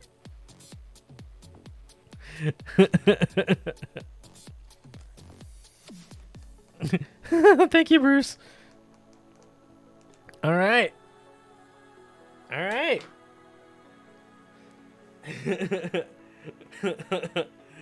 Okay. I am going to take just a quick stretch break, a couple minutes to walk around, get some blood flowing, and we will come back and work for a little bit longer. I encourage all of you to take a stretch break as well if you can, whether that is hopping up and stretching the old bones or, even just sitting at your desk doing some side stretches, just stretching out your fingies. Or, hey, there's all sorts of things you can do. But it's up to you and whatever your comfort level is. I will be back in just a few minutes. Don't go nowhere. If you do, we'll miss you, and that's okay. We'll see you next time, but we'll be back in just a bit.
Oh, have you ever yawned so much that like I couldn't stop yawning. It was one long yawn. Hi. Hi. I'm back. Excuse me. But yeah, it was just like one long just continue like I was like waiting for a solid few seconds to like come over and be like, "Oh yeah, I've got to like turn the volume up and stuff." And no. My body was just like, "No, yawn. Keep yawning. Keep yawning." You're being very cute, Leo.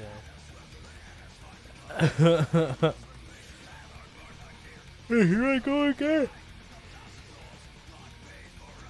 Oh, I guess I'm gonna need a nap. Eventually, I'm just gonna need a nap. Nappy nap. All right. Thank you, Pretzel. Long yawns are pretty good. I will give you that. Oh yeah, there was that monstrosity. Okay, let's establish a light source real quick.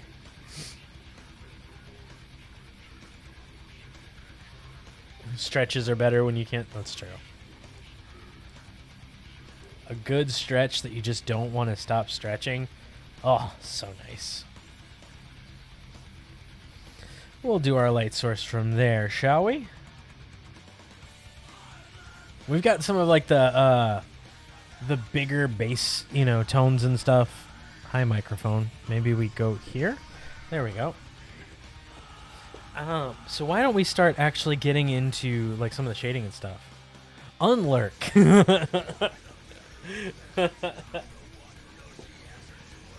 Nice. All right, let's go ahead and take our skin tone. Let's go a little closer to red. Go a little darker.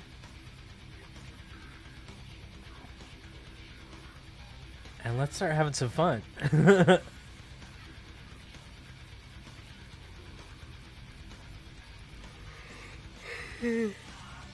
Welcome back. Excuse me.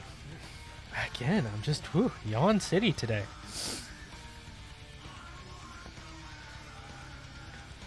All right, let's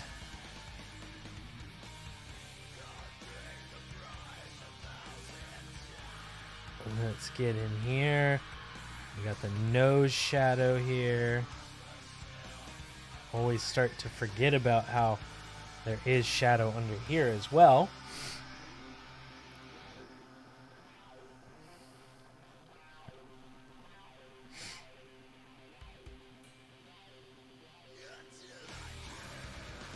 Start adding in these shadows.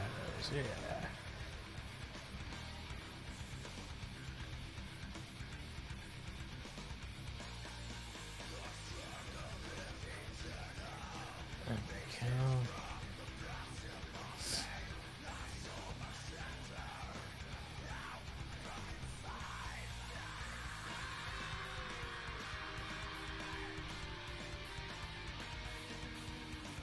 No worries, Alex. That's totally okay. Hey, like I always say, life comes first. Okay? You do what you gotta do, okay? Have a great rest of your day, and we will see you next time, okay? Hopefully we'll see you on Saturday for the 12-hour art stream. Because that's, 12 hours this Saturday. It's gonna be fun on a bun. Oh, yeah. Hey, that'd be awesome. I would not mind seeing some of those.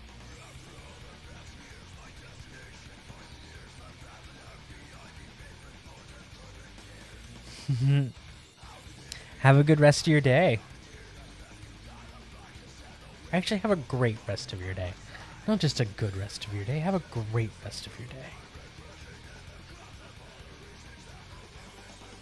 Thinking about where the light is going to be hitting the most. You could just send it in the Discord. Have you joined the Discord yet? You can send it, !DC will get you a link to the Discord if you're not a part of it already. Or if you don't have Discord and you still want to send it, my email is in the About section on Twitch. That's also where you can find information on like merch and things like that.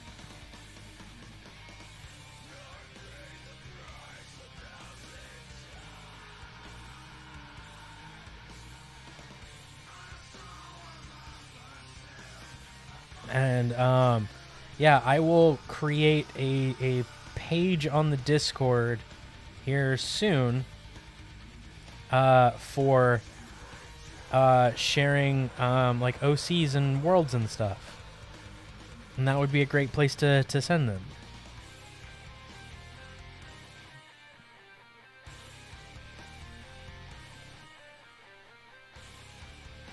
There's just going to be a little bit of light coming around the edge because she is a 3D object. So light will hit her on the back side and still kind of come through. And same thing over here. Maybe that finger will be completely in shadow. And then this part is actually pretty much all in highlight here. There we go. Nice. Well, we will be excited to have you in the Discord. Sorry, I was checking something. All right, let's go even darker, even closer to red. Actually, cancel.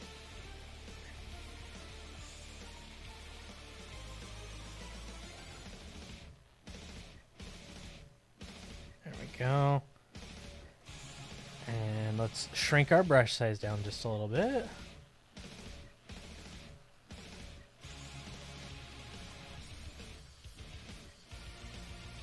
we go. And let's start coming in here and adding in some more of these shadow details.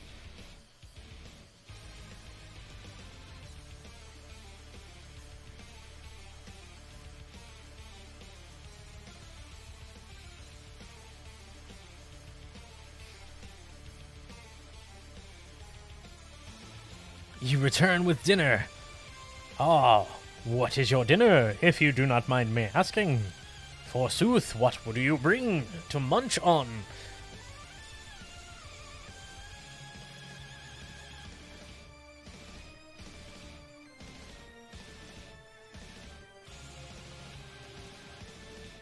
Ooh, sounds yummy. Sounds very yummy, yummy, yummy.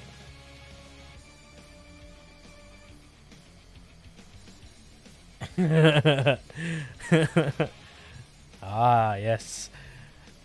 The jealousy of chat for food. I feel this pain. But then again, I'm always hungry, so.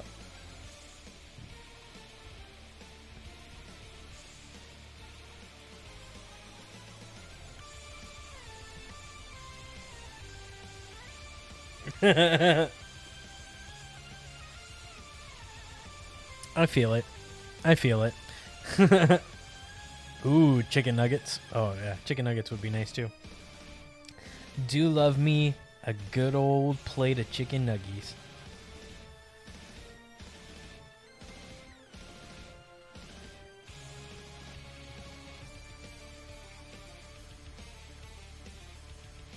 Oh, your pronouns are he, they? Awesome. Thank you so much for telling me that. I appreciate that. Yes, I will make sure to remember that as well. He, they pronouns. Awesome. My pronouns are all genders, so you can call me whatever you like. I will not be offended.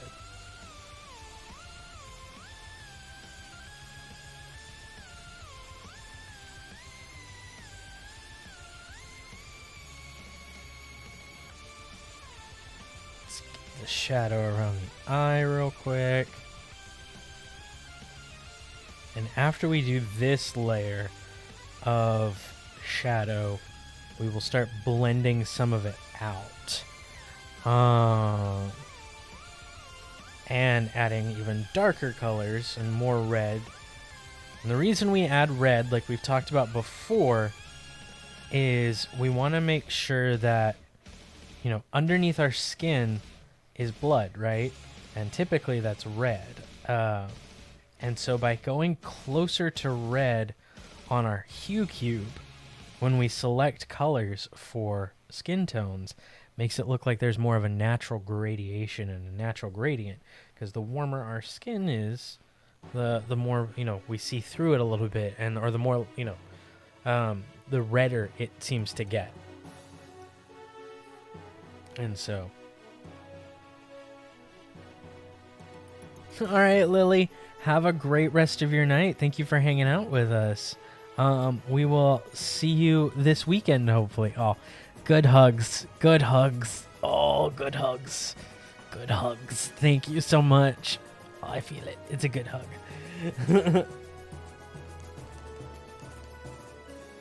And that is true. You make it look undead. You're right. Absolutely true.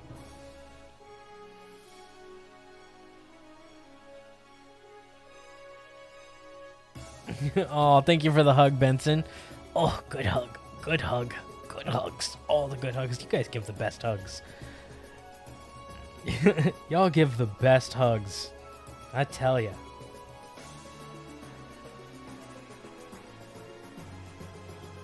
I tell ya. I've gotten some good hugs in my day, but y'all give some of the best. Almost to marbles. Or purple, yes. But corrupted blood. There you go.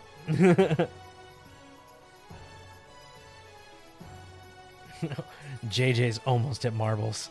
Oh, will we do it?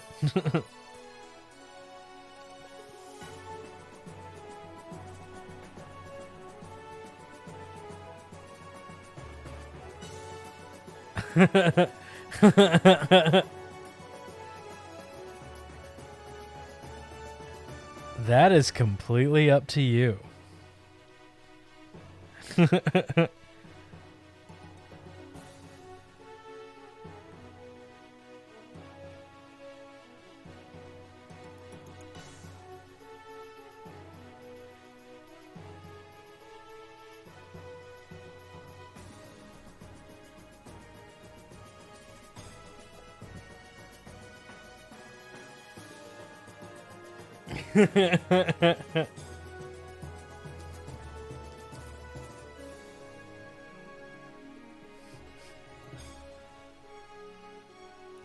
Oh, the dilemma. The dilemma.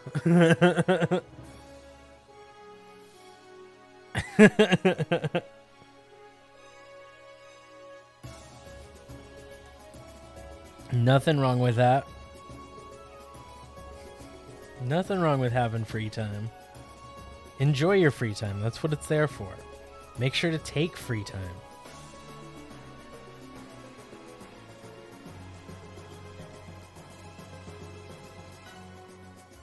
Your exams are on Friday? Okay. Well, you got time to study. You got time to relax. Make sure you know what you need to know. I believe in you. My fingers are crossed for you, Benson.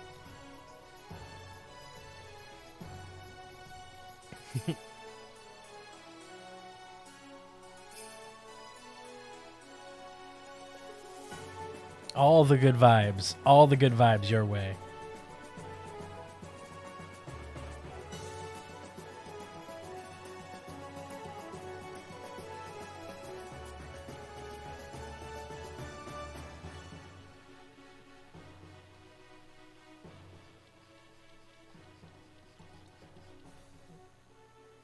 You just need to pass and then you're happy. I get that. I definitely know that feeling.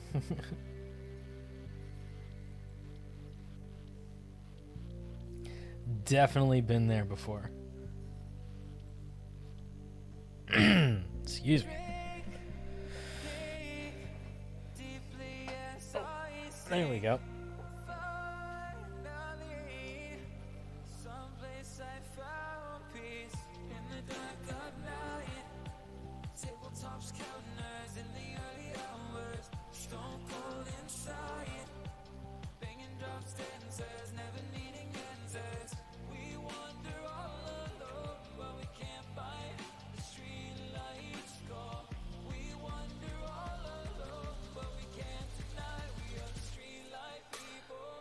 There we go.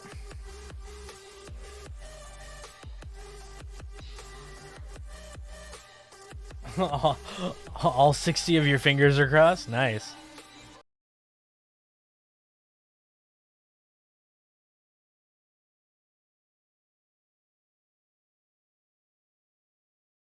Yours.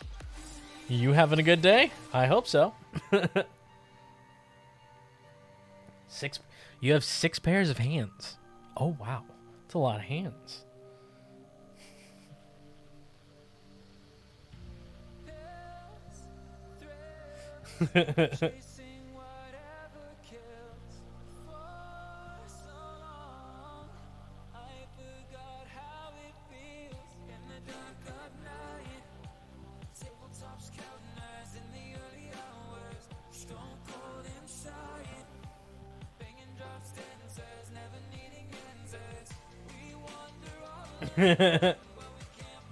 You had chocolate cake. Nice. That's awesome. Well, wait. Pretzel's a pretzel. An alien pretzel. What's the occasion? Oh, stretch. And we're going to bring that stretch into a hug for Darth. Good hug. Good hug. Oh, yeah, good hugs.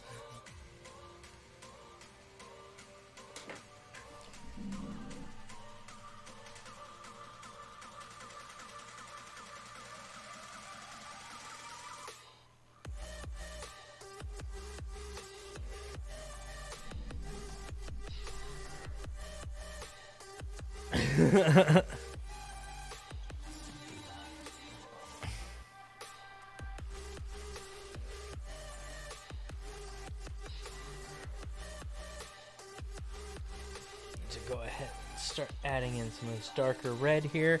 I also need to make sure my mic is somewhere where I can actually be heard while I speak.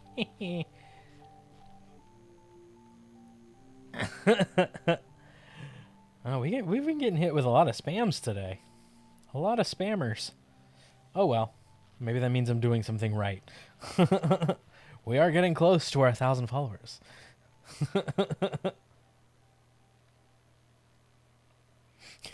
We got an alien among us. Hopefully they're not the imposter. Respectfully.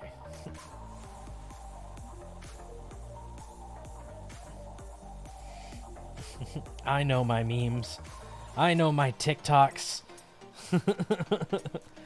I'm not too old yet.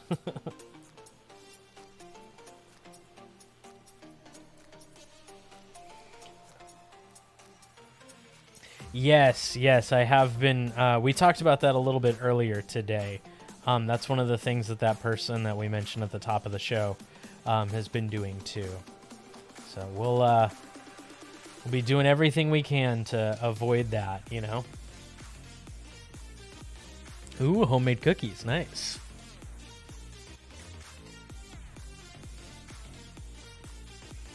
No, hopefully we never experience any, you know. You know, and if we do, I know that we have a community that's strong enough to get through it, and we'll make sure that we don't, you know, like we were saying earlier, we don't put up with that kind of behavior in our community. Oh, thank you, thank you, Solaris. You know, it all just comes down to practice.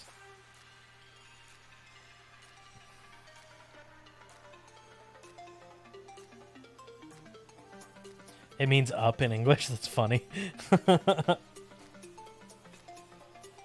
It took me a long time to figure out the small little things that I needed to do to help myself get that 3D, like almost painterly look that I like to go for.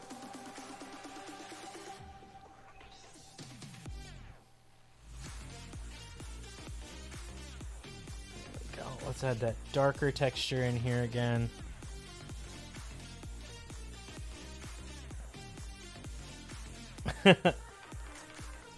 We appreciate that. This channel is a happy channel, you're right. We try to be. We try to be.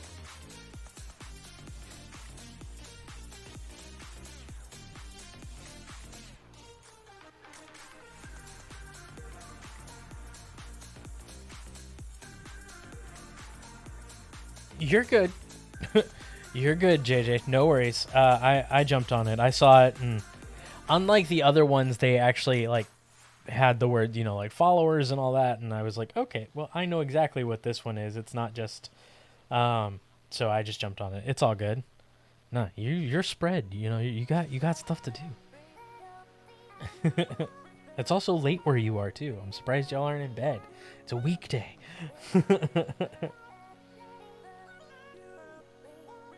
Frogs. Frogs are cute. I do like a good frog.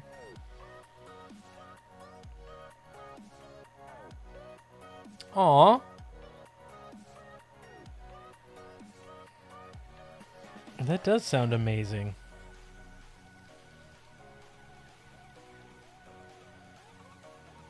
Hey, nice. No more exams. Oh, frogs are good. How do you feel about how your last one went, JJ? Do you think that last module went well? Frog Lake. That sounds pretty cool.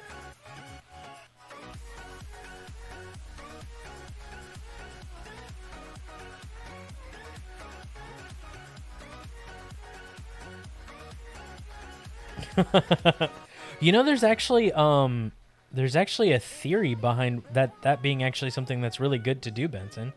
500 frog.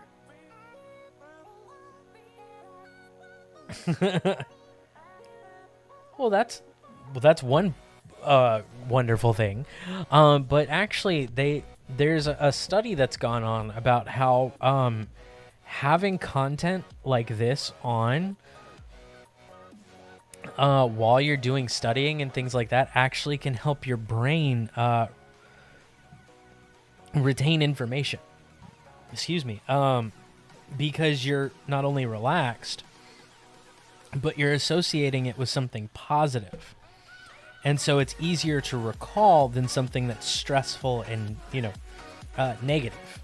So, actually, watching your favorite streamer, listening to music that makes you happy, things that release like dopamine and serotonin and stuff like that. Not dopamine, serotonin is the one I was looking for. It's really good for you when you study and stuff. So there is something to be said about like being able to like watch your favorite streamer, or not that I'm your favorite, but watch someone that you enjoy, or listen to comedy, or just things that make you happy. And it makes studying that much more beneficial for your brain. A dice with a bell on it?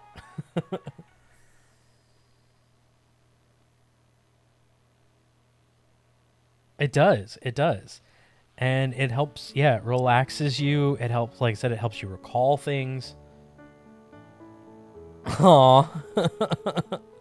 That's so sweet, JJ. But yeah, and even if it's like just on low in the background, it works. That's another reason why I'm very excited to have the backup channel up and running, and making sure that I update that often, is so that we can have, even if I'm not live, you have that long form content that you can be, relying on, and relaxing to, the art streams and all of them. You can get those benefits from them. Yeah. Aw, yay! I'm glad to hear that I can help y'all be creative. That makes me happy. Like, it truly makes me happy. All right, let's go ahead and add some highlights up here real quick.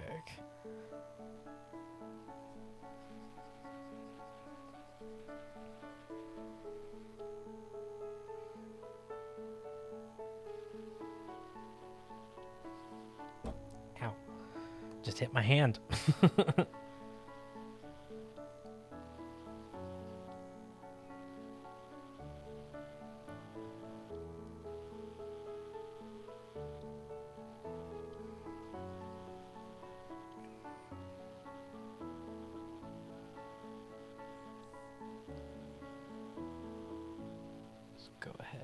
add that in here. And then actually I need to come in and actually make this come up a little higher. This does actually dip, so it will be darker than the other skin. There we go.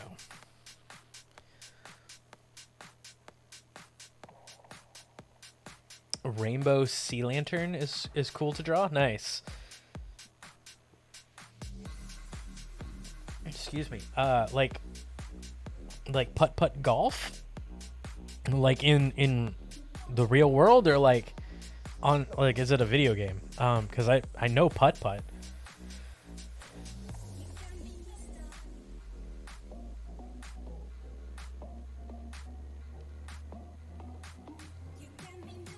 I'm watching you, Benson. I'm watching you.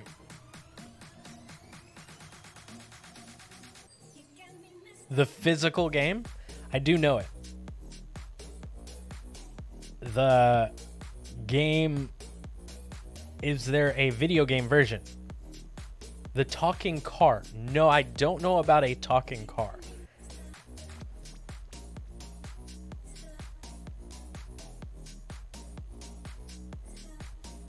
That's a hard one, Solaris. Sorry, I just saw your message. Ooh. I'll have to go watch the... No, I said not the other one. I said not the other one. Okay. Whew, safe. I thought I messed up. I'm safe. I'll have to go watch the VOD. I caught it. I didn't say the one I'm not supposed to. I said the other one.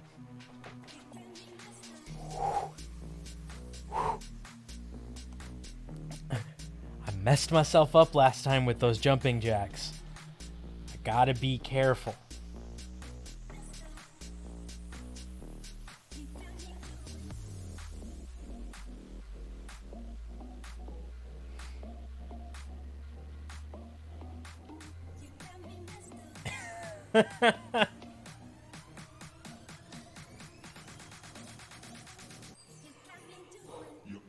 I can do this. I can do this. I still have to keep talking, but I also need a drink. I have something caught in my throat.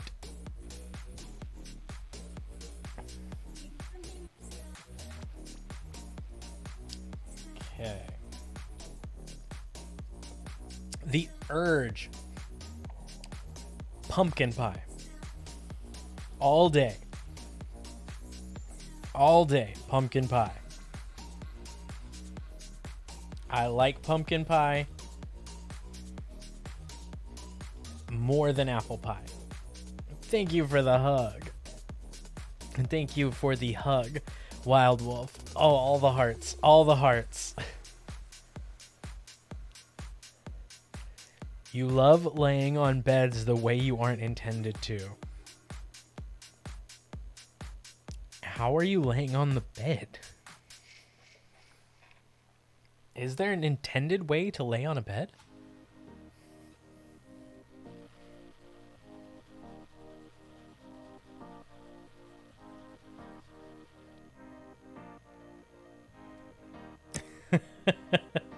Aw, hug pile. Hug pile. All the hugs. Ah, come to me. Hug me. Hug me. I can feel the hugs. Oh, get in here for this giant group hug. This hug of epic proportions. I wonder what the Guinness Book of World Records for largest hug is.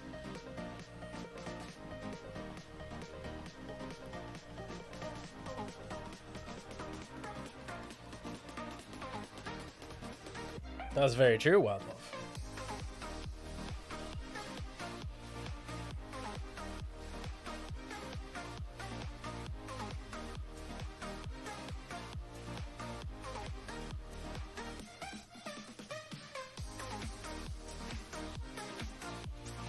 Now I'm kind of wondering if there's a way that I could break the record for largest group hug.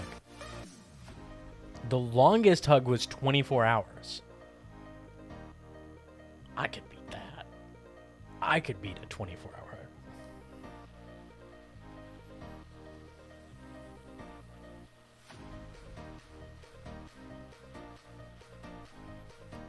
The question is can you watch TV or do other things while you're hugging?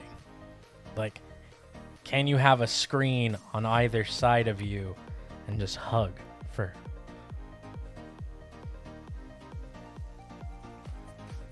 And someone fell in love with a tree.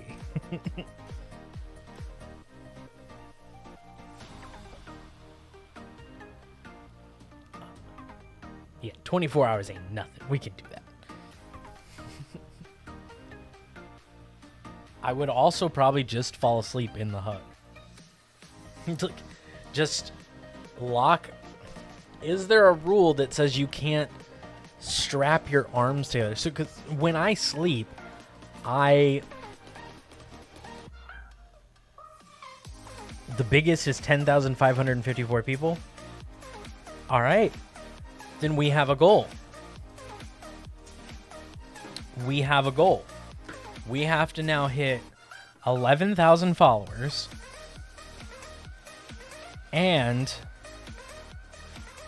we have to invite all 11,000 followers to an event where we break the world record for biggest hug.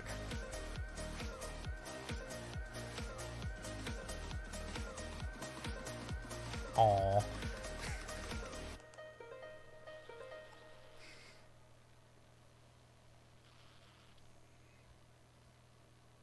That's true.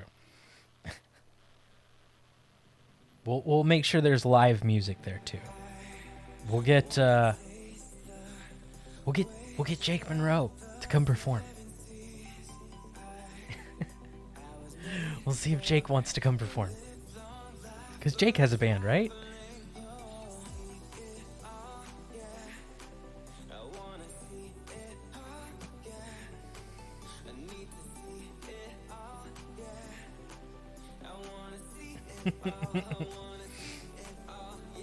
Well, now I have a new goal in life. Now I have a new goal in life. It's to get... You know what? We'll make it an even 12,000, and at the same time for 25 hours. 2 birds, 1 stone. There we go. 2 records. 1.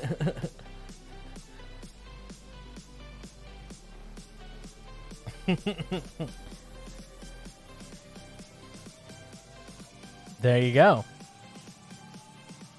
A giant rainbow in the sky. Oh, that sounds cute.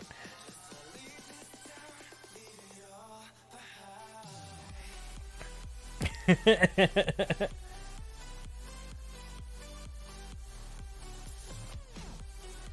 mean, we'll see. 24 hours, 12,000 people, 1 hug. And me in the center of said hug, just reveling in it. Not moving. Collapsing after 5 minutes of love. The keeper of the rainbow. Aw. That sounds really cool, actually. The keeper of the rainbow. I love it. That's a cool title. Imagine.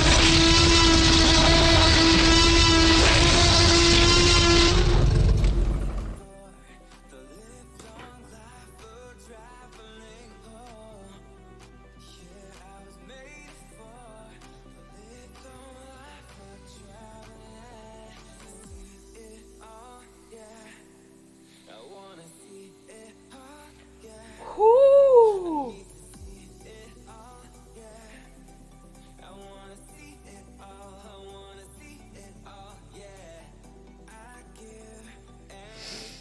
Thank you for the 15 bits, JJ, and the scare, and the ego check. I was sitting there going, ah, yes, imaginary friend Jack, keeper of the rainbow, center of the hug. Sounded really good. don't. I don't, JJ.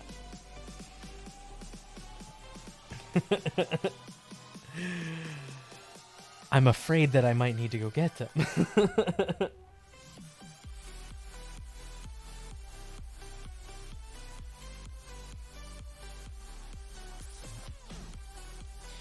we go. Get those scars, and then the fear is indeed yes.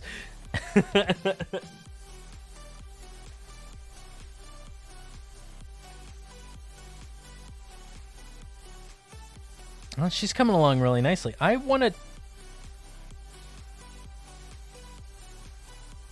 I don't, but that sounds amazing. All right. I am going to put these two colors down real quick. Oh, wait. Yes, I did. Sorry, the dinosaur battle on this channel. Yes, I do. I do. I do remember that, yes.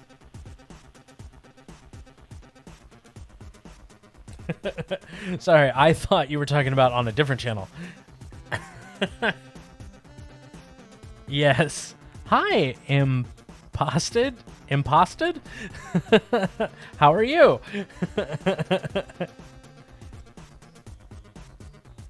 Yes, I do remember, Pretzel. Sorry, it took me a minute. All right, I'm going to add these two colors real quick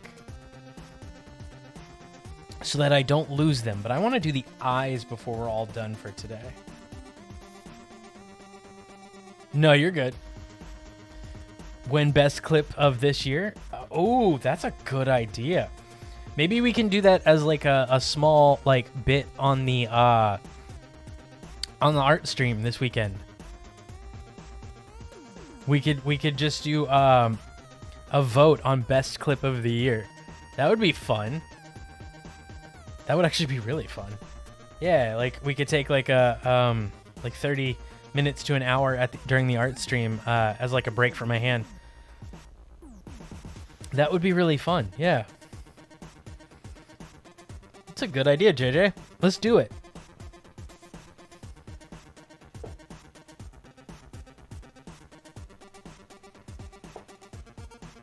We'll call it our first year. All right, let's do the eyes real quick.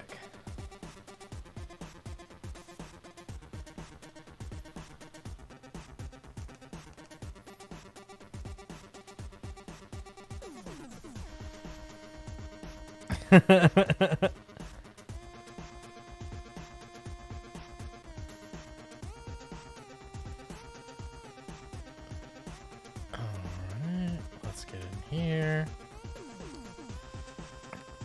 including the dead and creative. Yes. That is probably one of the best moments in in this channel's history, is dying in creative Minecraft.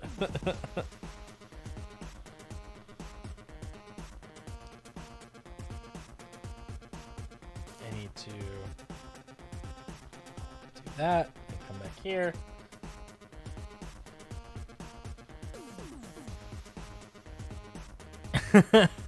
So one of the first times that I ever did the I can't see, I think it was literally the first time somebody ever redeemed I can't see on stream, which is one of the rewards that you could do.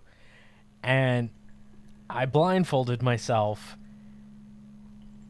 and we were in creative mode, and I thought I was digging straight, but it turned out I was digging straight down. And I died in creative mode.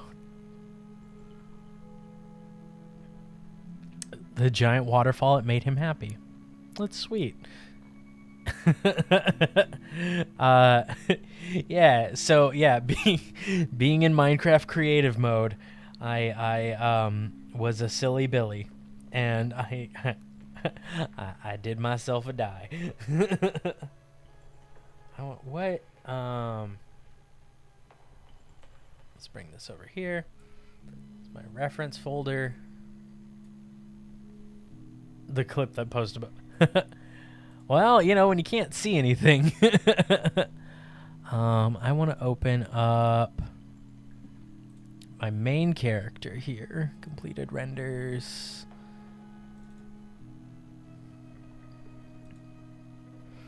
What color eyes did I give her? I gave her green. Okay. So we are going to give this character... I want her to have some, like, fierce eyes. What color eyes do I want her to have?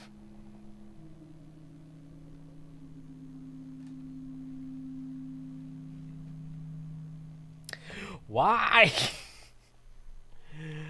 Oh, all right. All right, let me get rid of... Here I was thinking I was going to get to do a... I'm going to get to my sketch brush. All right. Need to zoom in. Oh, yeah, I got it.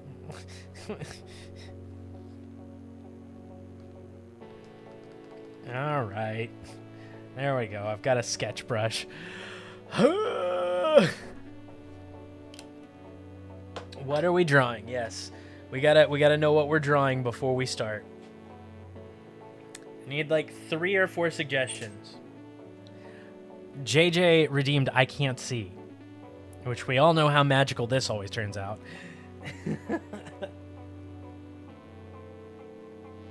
Okay, Bruce the Crab will be a nightmare to do without being able to see. Cool. And a pretzel and a rainbow. I don't know how I'm going to draw a rainbow with only one color because I can't select. We'll try. Ooh. You have fish? That's awesome. All right. I think okay, we've got a couple suggestions. Bruce the Crab. We may say save Bruce because Bruce, I think you need a reference for Bruce to get him. So a pretzel, a rainbow, and a monkey. And a penguin with a witch hat. Okay. I'll try to remember all of that in the 5 minutes that I have.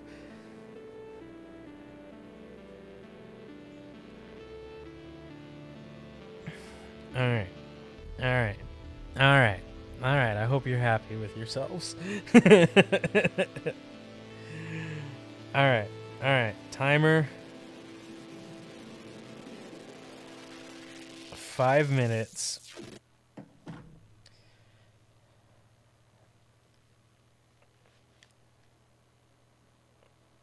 All right. Are we ready for this? 5 minutes on the clock and start. Okay. Let's make sure our microphone is where we can not punch ourselves in the eye like last time. I can't see. Okay. I think, okay. Let's start kind of up here. The first thing that we have to do is a pretzel. So pretzels are kind of like hearts, right? That have extra bits. I don't remember. Just remembered I don't know what a pretzel looks like.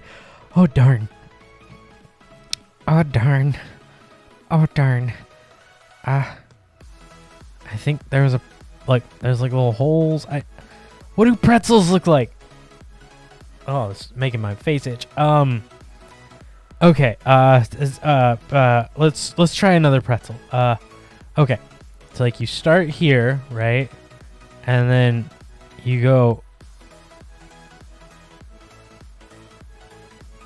here.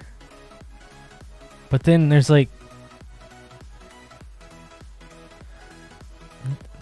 ta-da!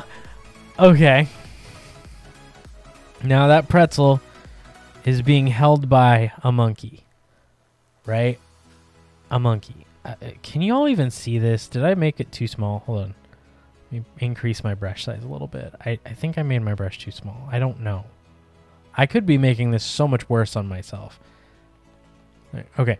This pretzel is being held by a monkey.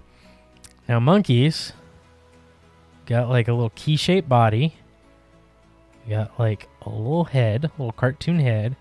Maybe give him like some little like hair. He's got a little ear. He's got like a long foot with like little toes. He's got another long foot, long leg, big foot, I guess, with toes, a tail.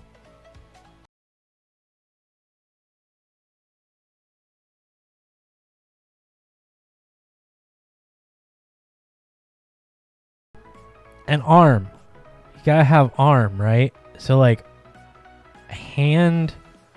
Oh, you're making me have to draw a hand, like a full human hand, blindfolded. Hello, darkness, my old friend. I've come to talk with you again. Arm. And then like 1, 2, 3, 4, and then like kind of like something like that on the other side. And then I'm gonna say that the other arm is blocked by this giant pretzel that I've successfully drawn. Here, I'll even read pretzel Mark 2 or 3. This is the third pretzel we draw. And now he's eating said pretzel, but he's got a friend over here who's a penguin. We got another little key-shaped body, right? Key shape. But then like a rounder head and like a beak, right? With a hat on. Oh, I just realized I didn't give the monkey a face. Oh, darn. Like, but he's got like a witch's hat on. That might be a little too more wizardly. Witches have more of a brim on their hat, right?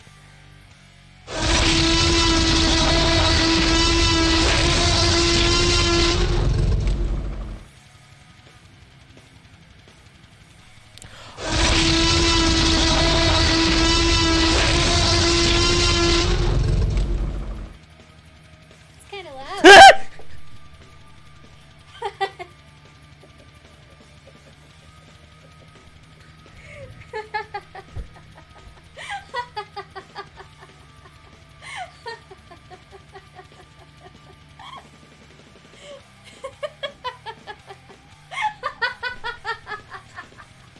Why? Why? Why? Where are you? Why? I'm trying to draw a penguin with a witch's hat. And you gonna come scare me like that? Why? Okay, bye. I love you. I love you too, but why? Have fun. Why?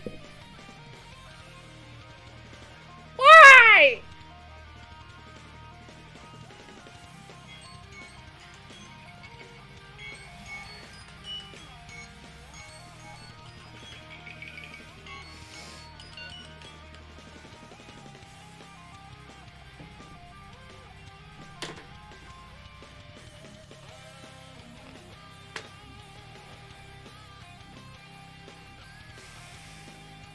Why? What is this mess that I've drawn?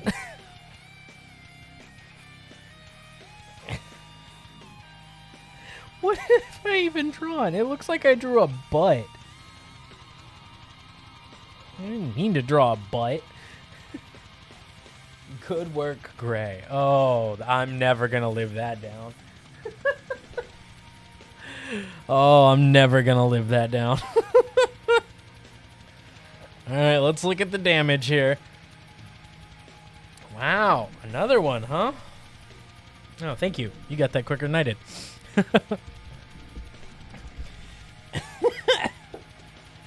Alright. Let's look at this monstrosity.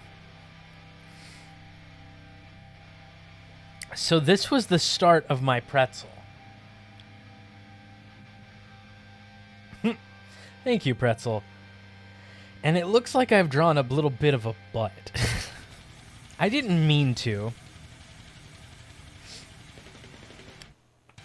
This is my other pretzel, which I guess I'm mistaking how you draw a pretzel. I don't remember. Well, the witch's hat is stretch.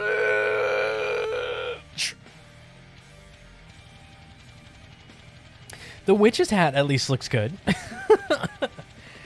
Although it looks like I've put the beak in the middle. Oh, the beak kind of looks open, actually, if I'm like thinking about it. The penguin just doesn't have a neck. And I don't even want to talk about the monkey. It's so abstract. It looks like the monkey's sitting on its own tail. But like the tail is going up through the monkey at the same time.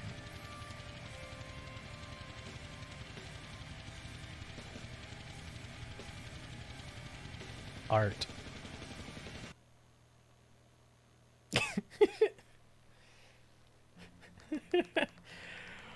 Well.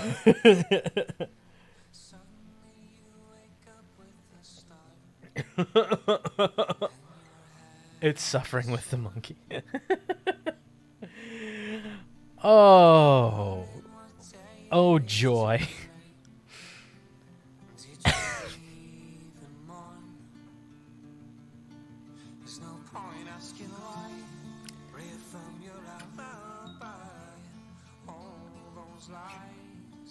I don't know where to go. But it is getting close to where we're going to wrap up for today. I do know that. We've got a couple more minutes. Actually, probably not enough to continue doing the actual drawing. But we got a lot of work done today. Let's go ahead and turn the colors back on. Oh, yeah. Raya's looking really cool. Raya is looking really cool so far. That is a pretty good ending to the stream. I will give you that. So, yeah. This is Raya. She is, we're going to finish Raya up, this Saturday. We're going to be working on Raya this Saturday for the 12-hour stream. We're hopefully going to finish her up. We'll get a lot of good work done. Maybe work on another piece if we get Raya done. That is going to be a charity stream. I will announce the charity, probably the day before. So Friday, we'll probably be looking at that. Let me switch back over here. Well, I want to thank you all so much for hanging out with me, as always. Today was a great day. Today was a really 12-hour stream. JJ gets a devil emoji. Oh, boy. I'm in for it. Of course, thank you all for being here. This was a lot of fun, as always. I have an absolute blast doing these art streams. I know they're a little chiller, a little calmer, maybe not as big on the views, but I love that we get to just have a nice, relaxing midweek kind of hangout.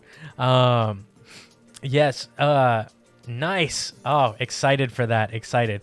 But yes, we'll be on live for 12 hours, and then, of course, Sunday we'll be back for some more Subnautica and hopefully some Minecraft bingo as well. Do we have any raid suggestions for the day? I know it's Tuesday. Do we have anybody anybody that we would like to raid today? Remember, as always, that if you have missed any of the streams and you want to catch up, or you just need some background noise while you're studying, working around the house, doing whatever it is that you are doing, you can always hit !backup Jack in the chat, and you can get to our YouTube channel where you see all of the streams that you may have missed. Also, if you hit !cool stuff, you can also find some of our new merch that we've been showing off over the last couple streams as well. Had some questions about that. There's also links to all of that in, is it cool stuff or just stuff? I don't remember. I think it may just be stuff. I got to fix that one in the Nightbot, make it something catchier. But yes, you can check out my thread list there. You could get some fun stickers. You could get a t-shirt if you want. They're a lot of fun. But of course, no pressure for that. As always, I will fix that for the next stream. Of course, let me go over here onto Twitch. Bye. Let me go over here to Twitch. And let me see if I can find another artist for us to raid real quick. Because, you know, we like to raid other artists while we can. All right. Let's see. Let's find somebody who doesn't have a lot of views. Let's see.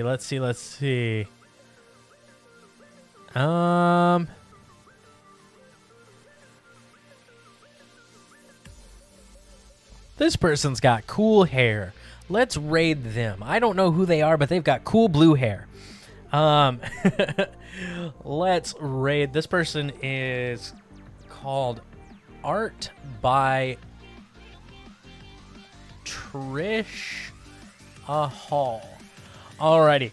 Well, hopefully they're a cool person. I don't know them, but they've got cool hair and what looks like a cool sweatshirt. So give them some love. Have a wonderful rest of your week, everybody. We will see you this Saturday for the 12-hour art stream. I am looking forward to it. Thank you to everybody who subbed. Thank you to everybody who followed. Helping us get closer to that 1,000 follower goal. Thank you to everyone who donated, cheered, all that fun stuff. Thank you for all the bits. Thank you for the good times. Wherever you are, I hope you are happy and healthy. Have a wonderful rest of your day, evening, week. We will see you Saturday, everybody. Bye.